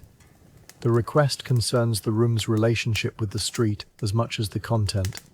Coffee houses were neither simply private clubs nor fully open civic chambers. Their functions overlapped. A customer could conduct business, seek work, play, hear a story, complain about an official, and arrange tomorrow's errand in the same room. The keeper carries the last unused pot away from the heat. He removes grounds and sets the vessel to cool. One speaker changes the subject to the price of fuel. Another returns to the original report by a less direct path. The keeper does not imagine that he can stop circulation by moving cups. He fastens the lower half of the shutter. The room remains audible to the street, but less visible. The act lowers exposure without pretending that a wooden panel can separate talk from public consequence. The watchman reaches the coffeehouse door and pauses. He knows the keeper. He knows several regular customers. Familiarity makes the exchange easier, not neutral. His presence carries the neighborhood's expectation that the room will close, and behind that expectation stands a history of official concern about gathering after dark. The keeper opens the door enough to speak. He says the last game is ending, and the final cups are on the table. The watchman looks past him without entering. He sees no disturbance. He also sees more people than the hour encourages. There is no timeless closure law applied across all Ottoman centuries. Bans, closures, enforcement and motives changed under different rulers and in different places. The tension is historical, while the exact exchange remains composite. The watchman asks how long. The keeper gives a short interval measured by tasks. Cups collected, embers covered, shutter closed. The answer satisfies neither friendship nor force alone. It is a practical commitment that can be observed on the next pass. The watchman moves on. His staff resumes its route. Inside, the volume has fallen. One customer asks whether the watchman heard the palace rumour. The keeper says the watchman heard a room that should soon be empty. He carries another tray toward the washing basin, returning the conversation to objects he can actually control. From the late 18th century into the early 19th, Ottoman officials increasingly worried about rumour and political discussion in coffeehouses and other social hubs. Official correspondence and informer reports show attempts to capture oral circulation in writing and answer it with authorized accounts. This does not turn every customer into a conspirator. It shows why authorities could find an ordinary room unsettling. Talk crossed occupational and neighborhood boundaries. News was evaluated collectively. Complaints about governors, taxes, shortages, or soldiers could be repeated, altered, and attached to wider events. The keeper acts within that tension. He does not ask the room to abandon all public affairs. He does ask one speaker to stop naming a person whose claim no one can verify. Then he returns immediately to the cups. He separates those that need rinsing from those already clean. He checks a chipped rim and sets that cup aside for repair or replacement. The customers understand that the room has become more exposed as closing approaches. Fewer voices mean each statement travels farther. The partly closed shutter directs sound toward the remaining opening. The game ends. One player concedes without dispute. The keeper folds the board and places the pieces in a cloth bag. The game has reached its end. Conversation continues around it, but the table is now free. He carries it toward the wall and opens a clear path to the door. The storyteller senses the room changing and begins to close his tale. He shortens a description, brings back an earlier figure, and allows the listeners to recognize the approach of an ending. The keeper does not hurry him publicly. Storytelling is part of what gives the coffeehouse value, and an abrupt interruption would keep the ending alive in argument. He uses the time to wash cups. Water clouds, clears, and clouds again. He turns each cup in his hand, feels for cracks, and sets it upside down on a cloth. The work creates a quieter rhythm beneath the voice. At the door, the porter confirms his morning arrangement. The man hiring him repeats the location and task. Their agreement is witnessed by enough people to be remembered, though no one calls it a contract. The visitor from outside the neighborhood thanks the regular who offered directions. He prepares to leave with him. The story ends. The listeners respond with low approval, not a burst of performance. One adult asks a question about a detail. The storyteller answers in a sentence rather than beginning again. The keeper takes the empty cups from their table. The room has lost its central performance and becomes several smaller conversations. He opens the door fully. Cool air enters. Two customers rise, adjust their clothing, and step into the lane where the watchman's route has already made late movement visible.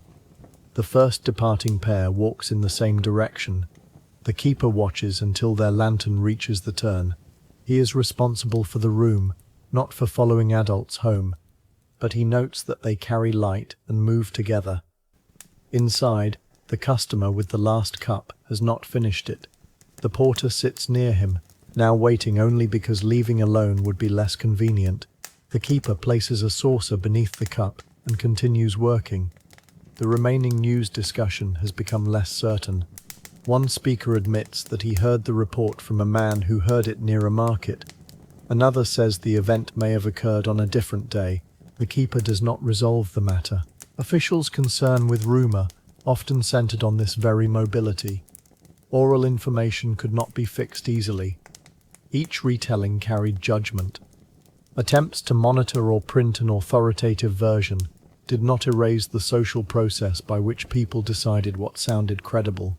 The keeper covers the unused fuel and sweeps a small line of grounds away from the hearth. His next duty is fire safety. The storyteller wraps his scarf and leaves. The room now contains the keeper and 4 customers. The last cup customer lifts the vessel, drinks, and sets it down with a small remaining measure. The keeper waits. Closure is descending through numbers, from a crowded room to a handful of people. from many objects in use to a few that still require attention.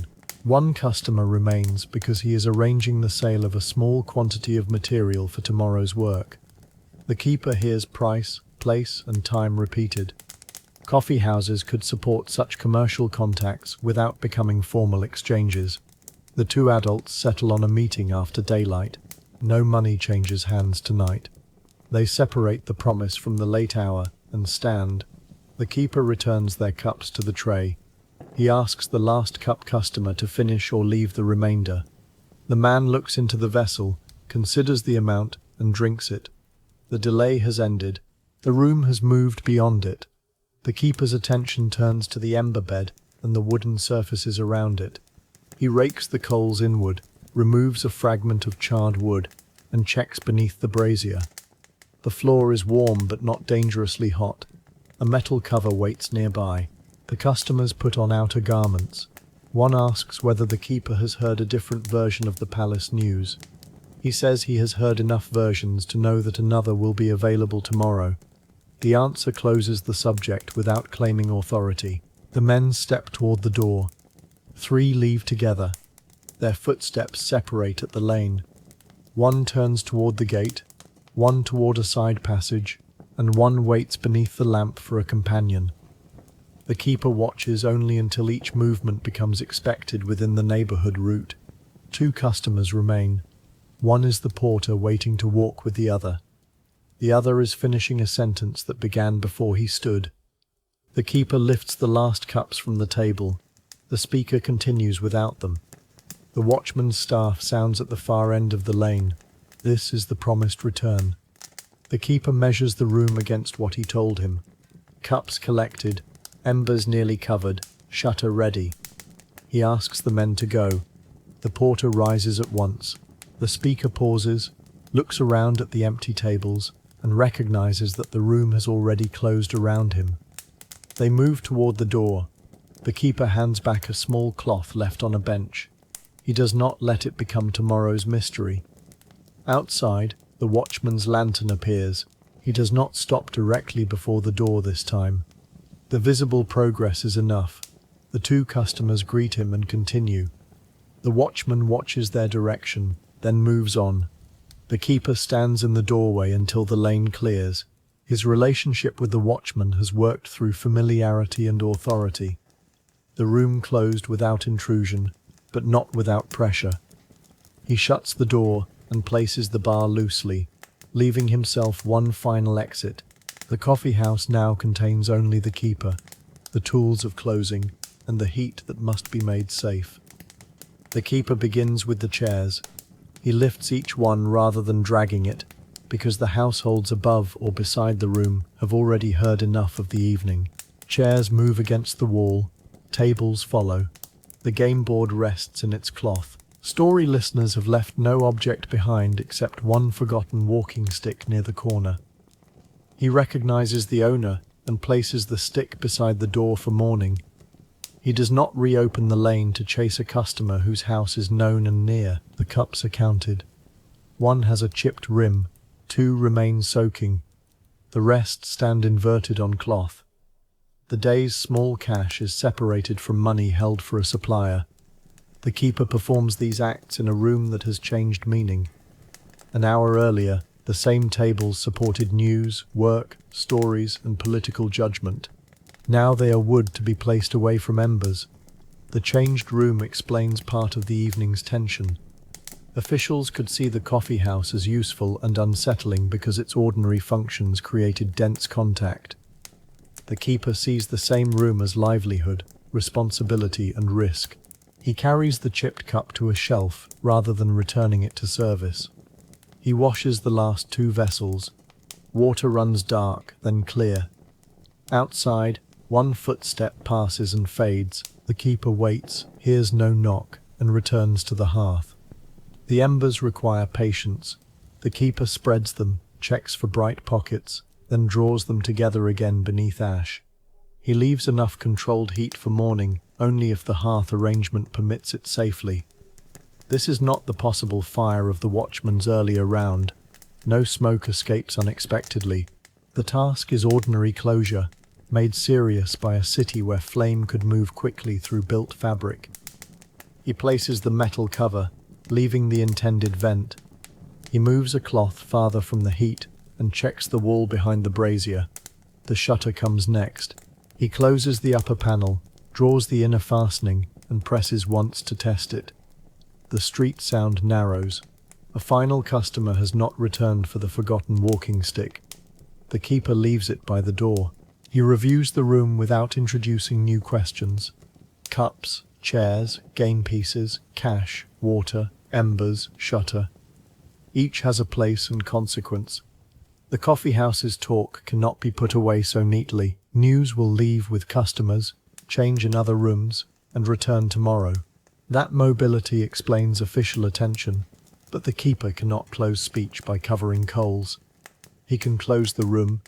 He lowers the lamp, checks the bar, and listens to the watchman's staff move farther down the lane. The familiar authority is now outside, where the last customers have become footsteps he can recognize. The keeper opens the door once more to empty the wash water into the proper channel. The lane is nearly clear. The watchman's lantern is no longer visible, though a staff sound places him beyond the bend. He pours slowly so the water does not spread across the threshold.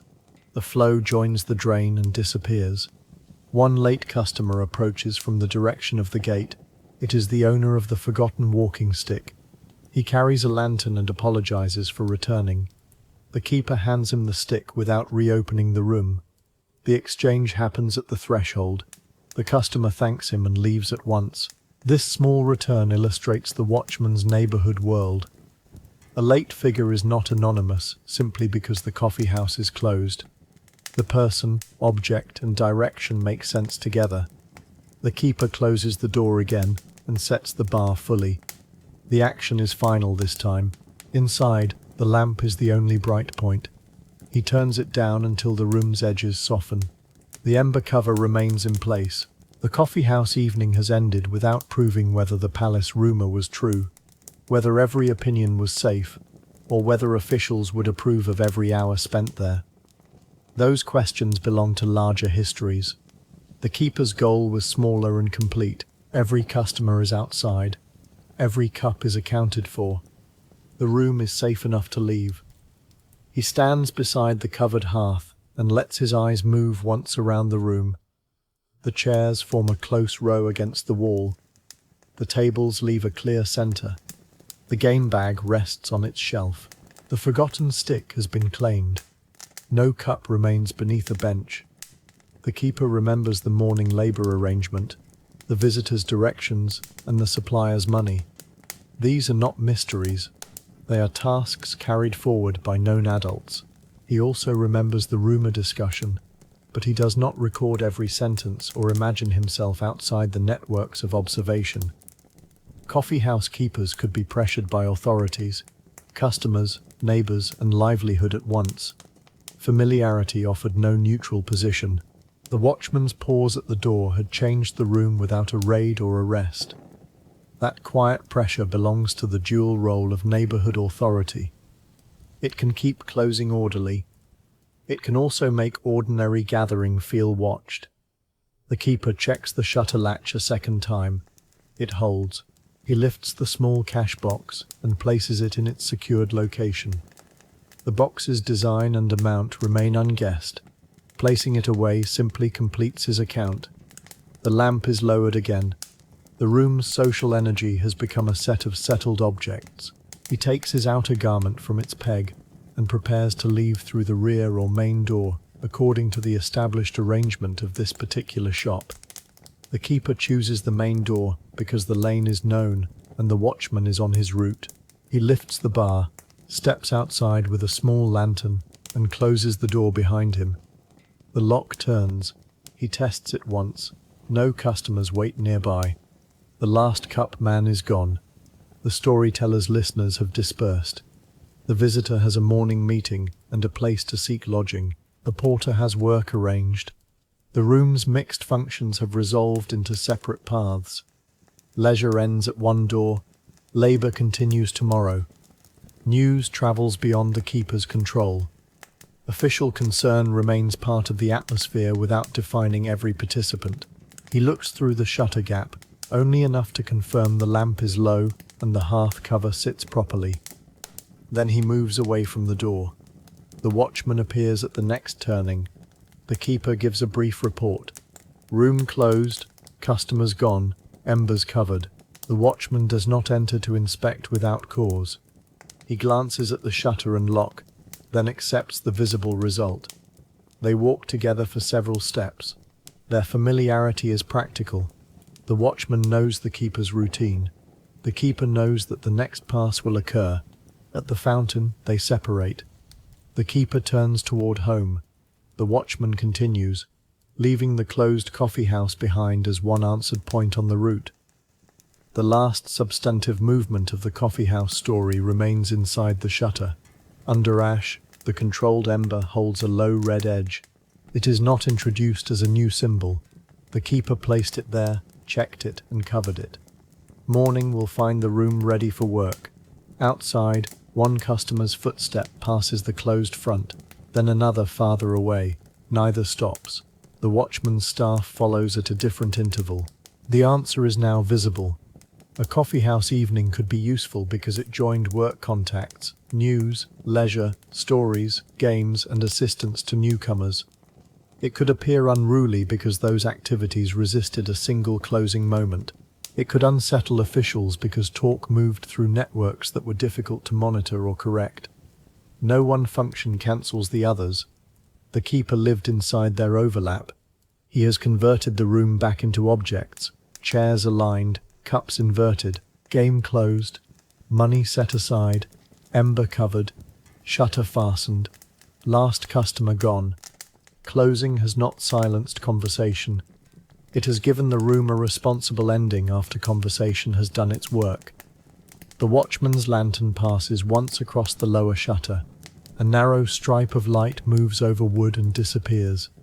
The ember remains beneath ash, and the street returns to the measured footfalls of the round. The keeper reaches his own door and enters. He enters, and the completed route remains outside. Behind him, the coffeehouse stands closed. The visitor's directions, the porter's job, and the customer's disputed news have all left the room in human memory. Nothing more needs to happen tonight. The watchman passes the fountain again. He sees no light at the coffeehouse door. He hears no game piece, cup, or raised voice. The promised interval has been kept. He does not interpret the empty room as proof that gatherings are harmless or dangerous. His task at this hour is narrower. The closure expected by the neighborhood has occurred without force. He taps the staff once and continues. The coffee ember under ash, the gate lamp, and the moving lantern now belong to the same night arrangement. Each controls a small kind of uncertainty. Heat is contained. Entry is marked. A responsible person moves between them. The keeper reached his goal through completed action. The watchman's next world is gentler in pace, but larger in institutional change. Years pass before another watchman enters the lane. The familiar staff will remain, but a whistle, uniform, brass plate, written report, and police station will alter what the watchman's presence means. By the time the coffeehouse ember is uncovered for another morning, the story is already complete. The room will fill again on another evening, but no new fact is needed here. The chairs and cups remain where the keeper placed them. The shutter opens only after daylight. The last customer does not return. One sound carries the night forward. The staff that marked the old neighborhood route will continue into the 19th century, even as municipalities and police organizations expand around it. Its meaning will be preserved, revised, and sometimes replaced by a whistle. The next watchman is older. He has spent years reading doors, routes, and household patterns. Now he faces an unfamiliar procedure that asks him to be locally known and officially legible at the same time.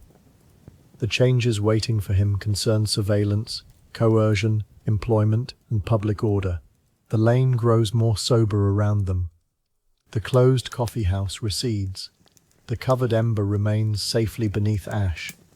One final footstep fades beyond the shutter. At another hour, in late Ottoman Istanbul, an older watchman places his familiar staff against a wall and lifts a new brass plate to read the neighborhood name stamped into it. The older watchman turns the brass plate in his hand. It bears the name and number of the neighborhood where he is assigned. Beside it lies a whistle, a folded coat, and the staff he has carried through years of darker rounds. It is the final Ottoman decades, when local watchmanship is being drawn into municipal and state systems. Under Abdul Hamid II, whose reign ran from 1876 to 1909, officials increasingly treated the familiar neighborhood guard as part of a wider apparatus of information and public order. After the constitutional restoration of 1908, debate continued over how watchmen should be appointed, paid, equipped, supervised, and connected to police. The older man is not a symbol standing outside these changes. He must put on the coat, learn the reporting route, and complete tonight's patrol. His ordinary goal remains recognizable. He must notice unusual movement without losing the ordinary map of the neighborhood. The new friction lies in procedure.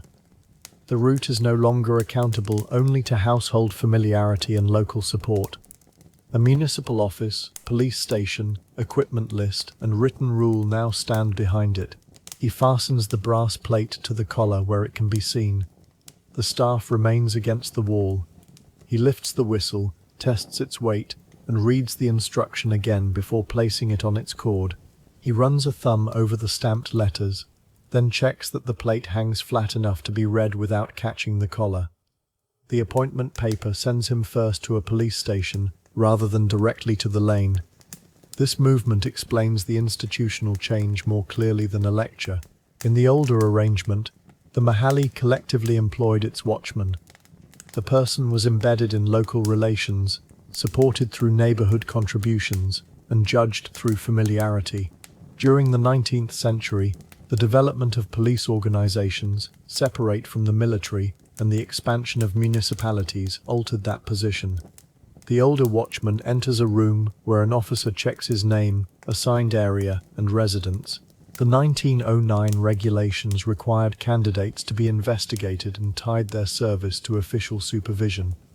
They also required watchmen to live in the neighborhood for which they were responsible, keeping local presence within a new administrative frame. He already lives there. The paper now turns that fact into a condition of service. The officer explains when reports are due and which matters must be sent immediately. Fire, attempted entry, suspicious lodging, pursuit across a boundary, and calls for assistance belong to different lines of action. The watchman listens without interrupting. He has performed versions of several duties before, but now the sequence is written and reviewable. He signs or marks receipt according to the office's practice. Then he picks up the staff. The familiar object feels unchanged, though its use is now placed beside a whistle and a chain of command. Before leaving, he repeats the station's location for urgent notice, fixing the new chain of response beside the old geography in memory. Selection has also changed in emphasis. The older watchman remembers a time when householders' approval and personal surety carried most of the decision. The late regulations still valued local reputation, but official investigation entered the appointment. The 1909 text set qualifications, age limits for candidates, health and moral expectations, and forms of guarantee. It specified at least 2 watchmen for a neighborhood under its scheme, with adjustments for size. Such precision belongs only to this late moment. The officer asks whether the older man can complete the route in poor weather. He answers yes. A municipal doctor may later decide how long that remains true.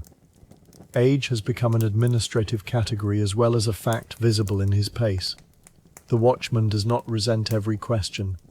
Some rules protect residents and workers from arbitrary selection.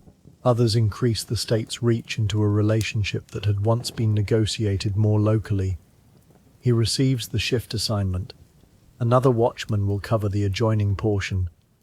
They compare boundaries on a simple description of streets and landmarks. The older man knows where those lines run in practice. A fountain corner, the end of a market wall, a lane whose households use two entrances. The paper makes the boundary official. His memory makes it walkable. He folds the assignment and places it inside the coat. The brass plate rests against the fabric when he moves. The adjoining man points to a disputed corner, and together they choose the fountain wall as the clearest handover point after dark. The equipment issue is dated and specific. The late regulations provided standardized clothing and items that earlier watchmen did not carry as a uniform set. Coat, trousers, shoes, outer coat, whistle, staff, firearm, and identifying plate entered the administrative inventory, with replacement schedules and penalties for misuse. The older watchman tries the coat. It fits across the shoulders but pulls at one sleeve. An attendant notes the problem and exchanges it for another. The practical test is simple because uniformity always arrives through individual bodies. He fastens the plate again. The neighborhood name is now visible to people who may not know him personally. This is one purpose of uniform. Authority can be read beyond familiarity. The firearm remains secured while its rules are explained. The regulations permitted watchmen to carry a revolver, but restricted firing to self-defense when life was in danger. The weapon is an instrument of coercion, not an ornament. It marks an expansion of force under formal control. The watchman checks the whistle cord, coat buttons and staff ferrule. He receives no decorative costume from an earlier century. The clothing belongs only to the late Ottoman procedure in front of him. When he steps outside, residents who know his face will also see the new official surface. The familiar helper and the state-linked guard have become harder to separate. He bends, walks several steps, and tests whether the coat permits a quick turn without binding the shoulders or hiding the whistle cord. Rain begins before the practice signal. The watchman stands beneath an eave and places the whistle to his lips. The first breath produces a weak sound.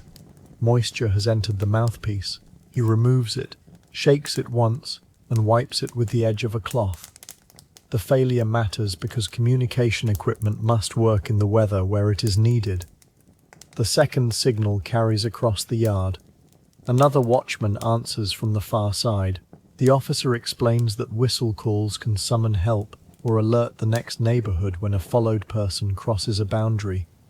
Whistle codes varied, and no single pattern can stand for every route. The older man repeats the signal until its force is consistent. He learns how much breath is required and how the cord sits beneath the coat. The staff had announced presence through repeated contact with stone. The whistle is sharper and more directional. It can carry urgency, coordinate several watchmen, and connect the route to police response. It also changes the soundscape residents associate with authority. Rain taps the eave. The watchman dries the mouthpiece again and places it where his hand can reach without searching. He then lifts the staff. Formal equipment adds new tools, but it does not remove the need for footing, balance, and a known sound while walking a wet lane. The officer watches the third attempt, then sends him beneath open rain to test whether the cleaned mouthpiece still carries beyond shelter. A control clock, or time record, introduces another layer. The late regulations called for a control clock in neighborhoods so that watchmen could remain informed about time. Administrative time now observes the person who once announced time to others. The older watchman studies the clock before leaving. He notes the hour and the expected reporting interval. His route must fit both the streets and the record.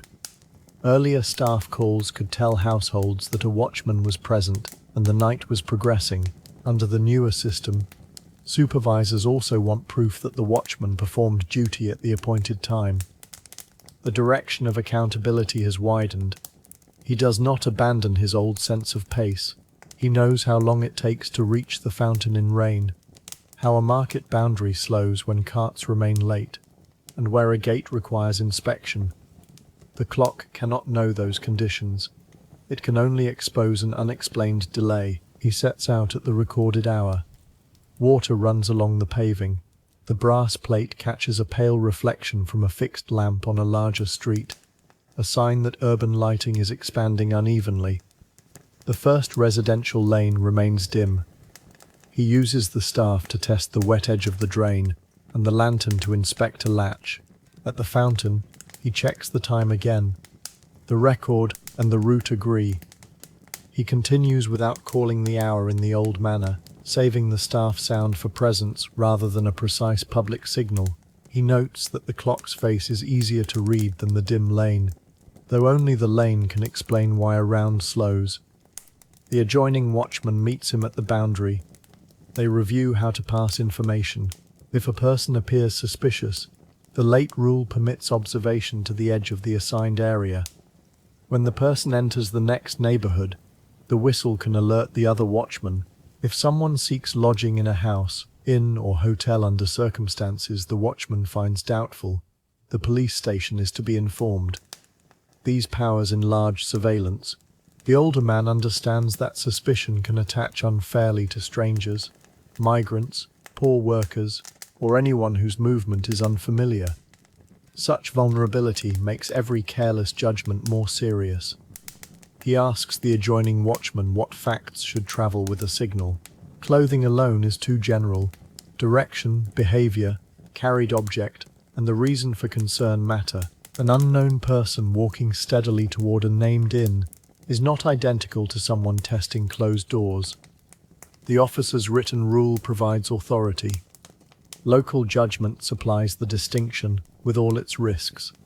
They agree on the meeting point and separate. The older watchman continues to a larger street where a traveler asks for directions. The man carries a lantern, names a lodging place, and follows the expected route. The watchman gives directions. He does not whistle. The decision is quiet but important. A new procedure should sharpen response to observed behavior, not turn unfamiliarity itself into an offense. He watches until the traveler reaches the proper turn, then resumes the round. At the next corner, he sees the traveler reach the named door and hears the expected adult answer before turning away. At the edge of the market, the older watchman pauses beside a closed row of shops. The distinction between spaces must be kept clear. Before the 20th century merger, market watchmen were appointed in relation to shops and commercial space, often through shopkeepers, while neighborhood watchmen served the residential mahalli. Their work could share methods and boundaries, but they remained separate arrangements. A market watchman emerges from beneath an arcade and exchanges information about a damaged shutter. The damage lies within the commercial route, so the market watchman retains responsibility. The neighborhood watchman reports only that he saw no person crossing from the residential lane.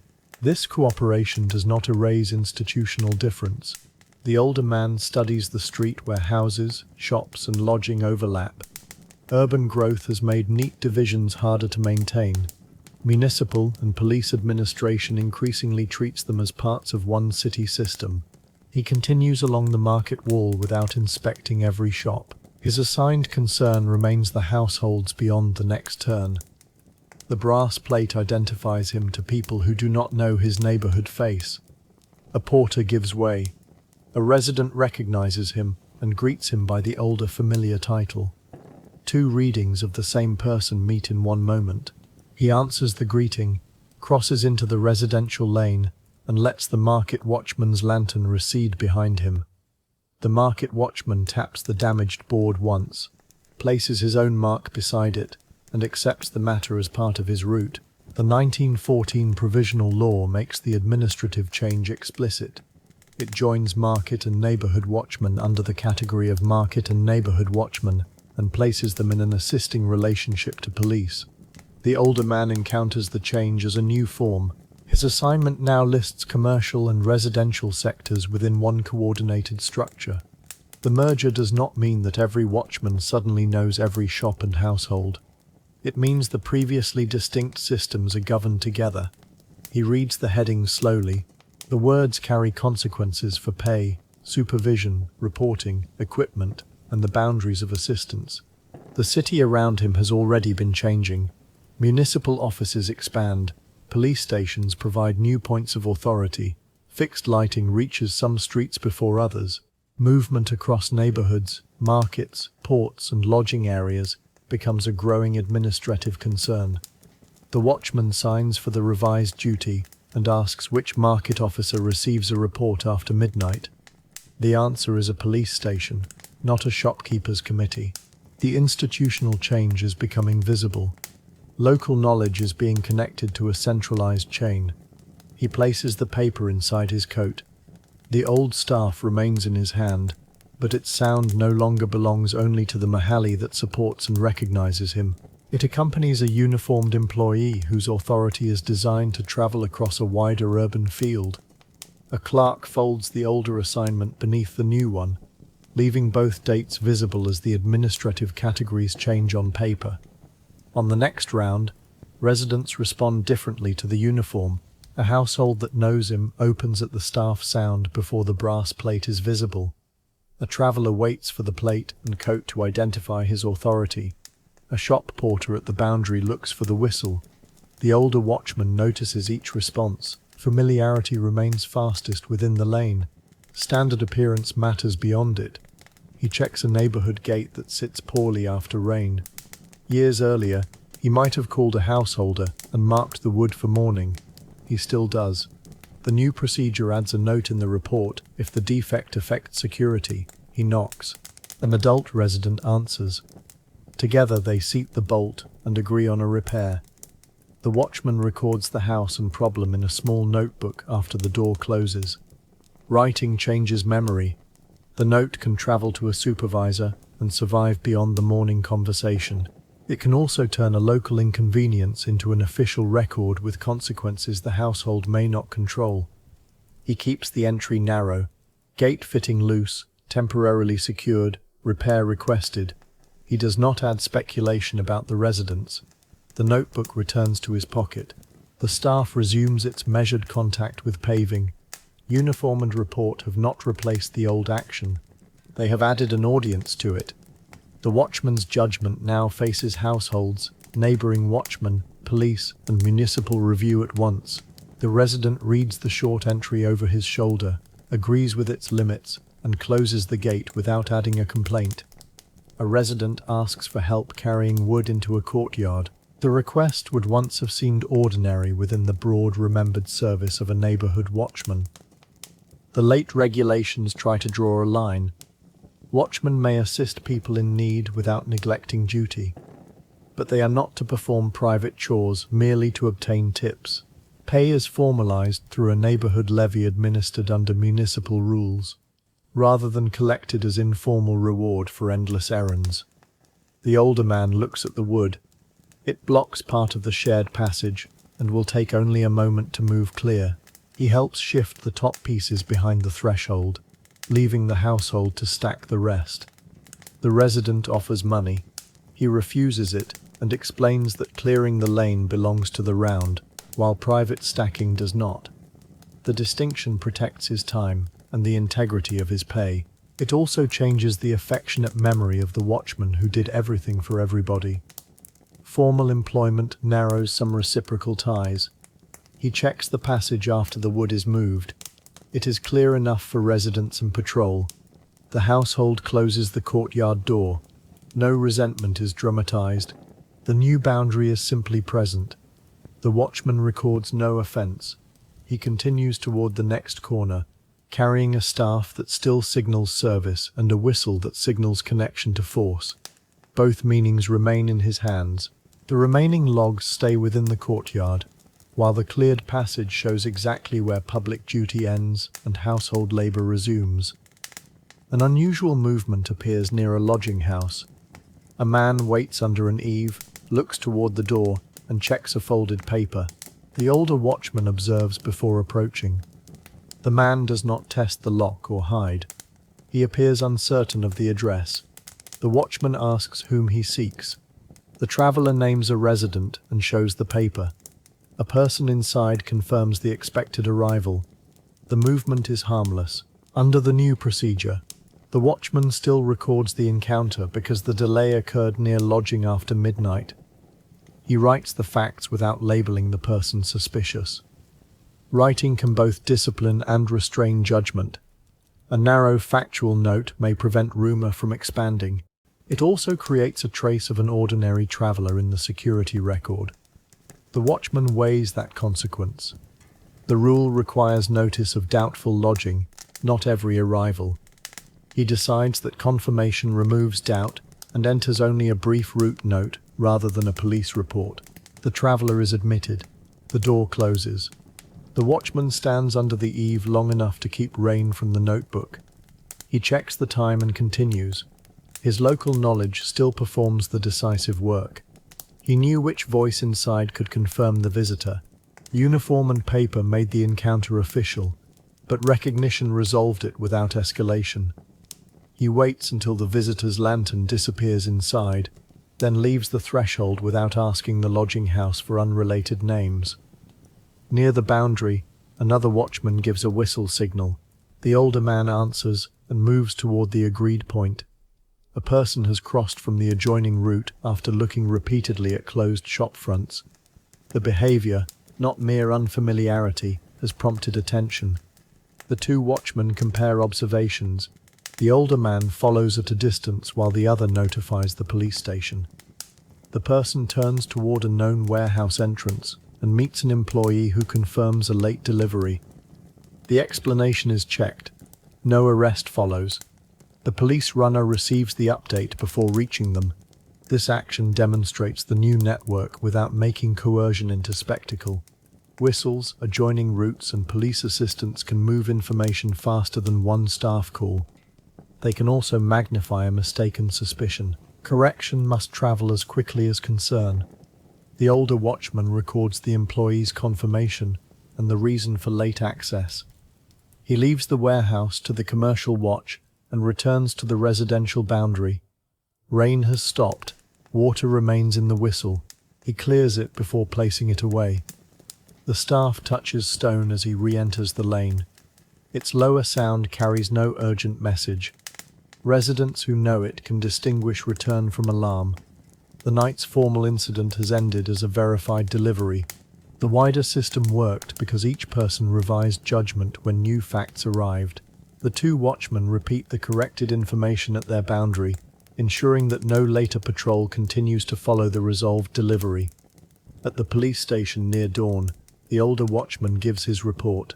He lists the loose neighborhood gate, the cleared wood, the confirmed lodging arrival, the warehouse delivery, and the answered boundary signal.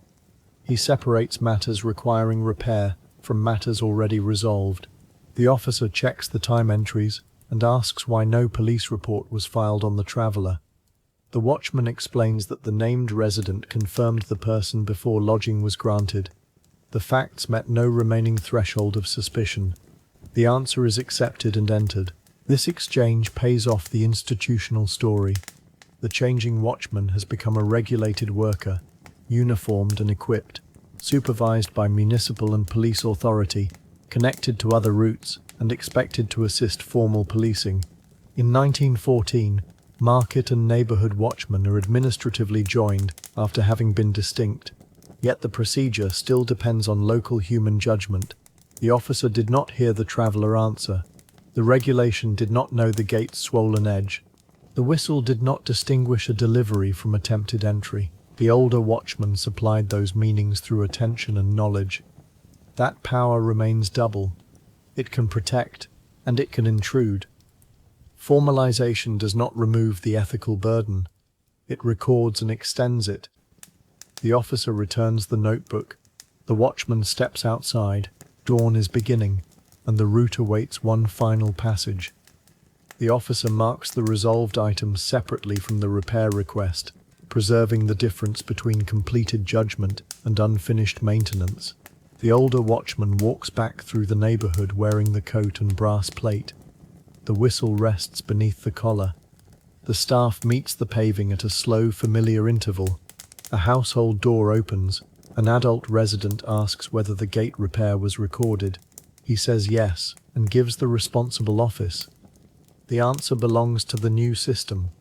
At the next turn, a childless threshold, a fountain edge, and the shuttered coffeehouse hold their places from earlier stories. No new event begins. The watchman checks the gate once, sees the temporary fastening hold, and moves on. The whistle has carried urgent information between routes. The notebook has carried facts to the station. The uniform has carried authority beyond personal recognition. Underneath them, the old work remains. Notice a change? Ask a proportionate question. Test the answer. Act before a small risk grows. Leave ordinary life undisturbed when it needs no intervention. He reaches the point where his shift ends. The staff rests against the wall beside the newer equipment. For a moment, the remembered pavement sound remains beneath the sharper whistle, not as a vanished golden age, but as an older layer of the same contested duty. Lantern light moves over wet stone, the imperfect gate sits in its socket. A coffee ember lies covered. One footstep recedes. Dawn gathers without adding another task. He removes the brass plate only after the handover, sets it beside the whistle, and leaves the staff standing nearest the door. Lantern light rests on wet paving, no longer searching beyond the next stone. The small flame holds behind its cover. A narrow glow touches the staff, the wall, and the lower edge of the gate. The light moves once across the familiar lane, then remains still. Water lies in the shallow channel. The stones keep the faint reflection and let it soften. No call follows, no door opens. The lantern, already known from the long round, gives the darkness one low, steady point. The gate rests in its socket. The lower pin sits where it was meant to sit, and the swollen edge no longer moves. The bolt lies across the wood. Beside it, the mark from the staff is only a pale line. The shaded lamp touches the lock, and the first stones inside. Beyond that small circle, the lane remains dim. The gate does not need another test. It holds its place between the closed doors and the larger street, quiet in the same imperfect wood. Under ash, the coffee ember keeps a low red edge. The cups stand inverted. Chairs remain close to the wall.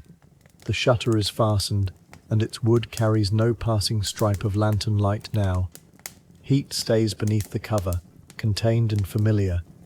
The room has given back its voices, game, and footsteps. Only the ember remains, smaller than before, resting under grey ash until its colour becomes difficult to see. One footstep passes beyond the shutter. It crosses the stones at an even pace, reaches the turn, and fades. Nothing follows it into the room. Farther along, the staff gives one muted contact with the paving, then grows quiet as well. The gate lamp holds. The lantern is already beyond the bend. A single step leaves no open thread behind it. It becomes part of the lane's settled pattern, heard once and then released. Dawn lies lightly on the gate, the staff, and the lantern. The lamp flame is pale against the growing sky. The coffee ember rests beneath ash. Wet stones lose their dark shine one by one. The gate remains seated, the shutter remains closed. The last footstep has gone beyond hearing. Light gathers along the familiar lane without urgency. Staff, lantern, gate, ember, and paving keep their places as the narrated night comes to rest.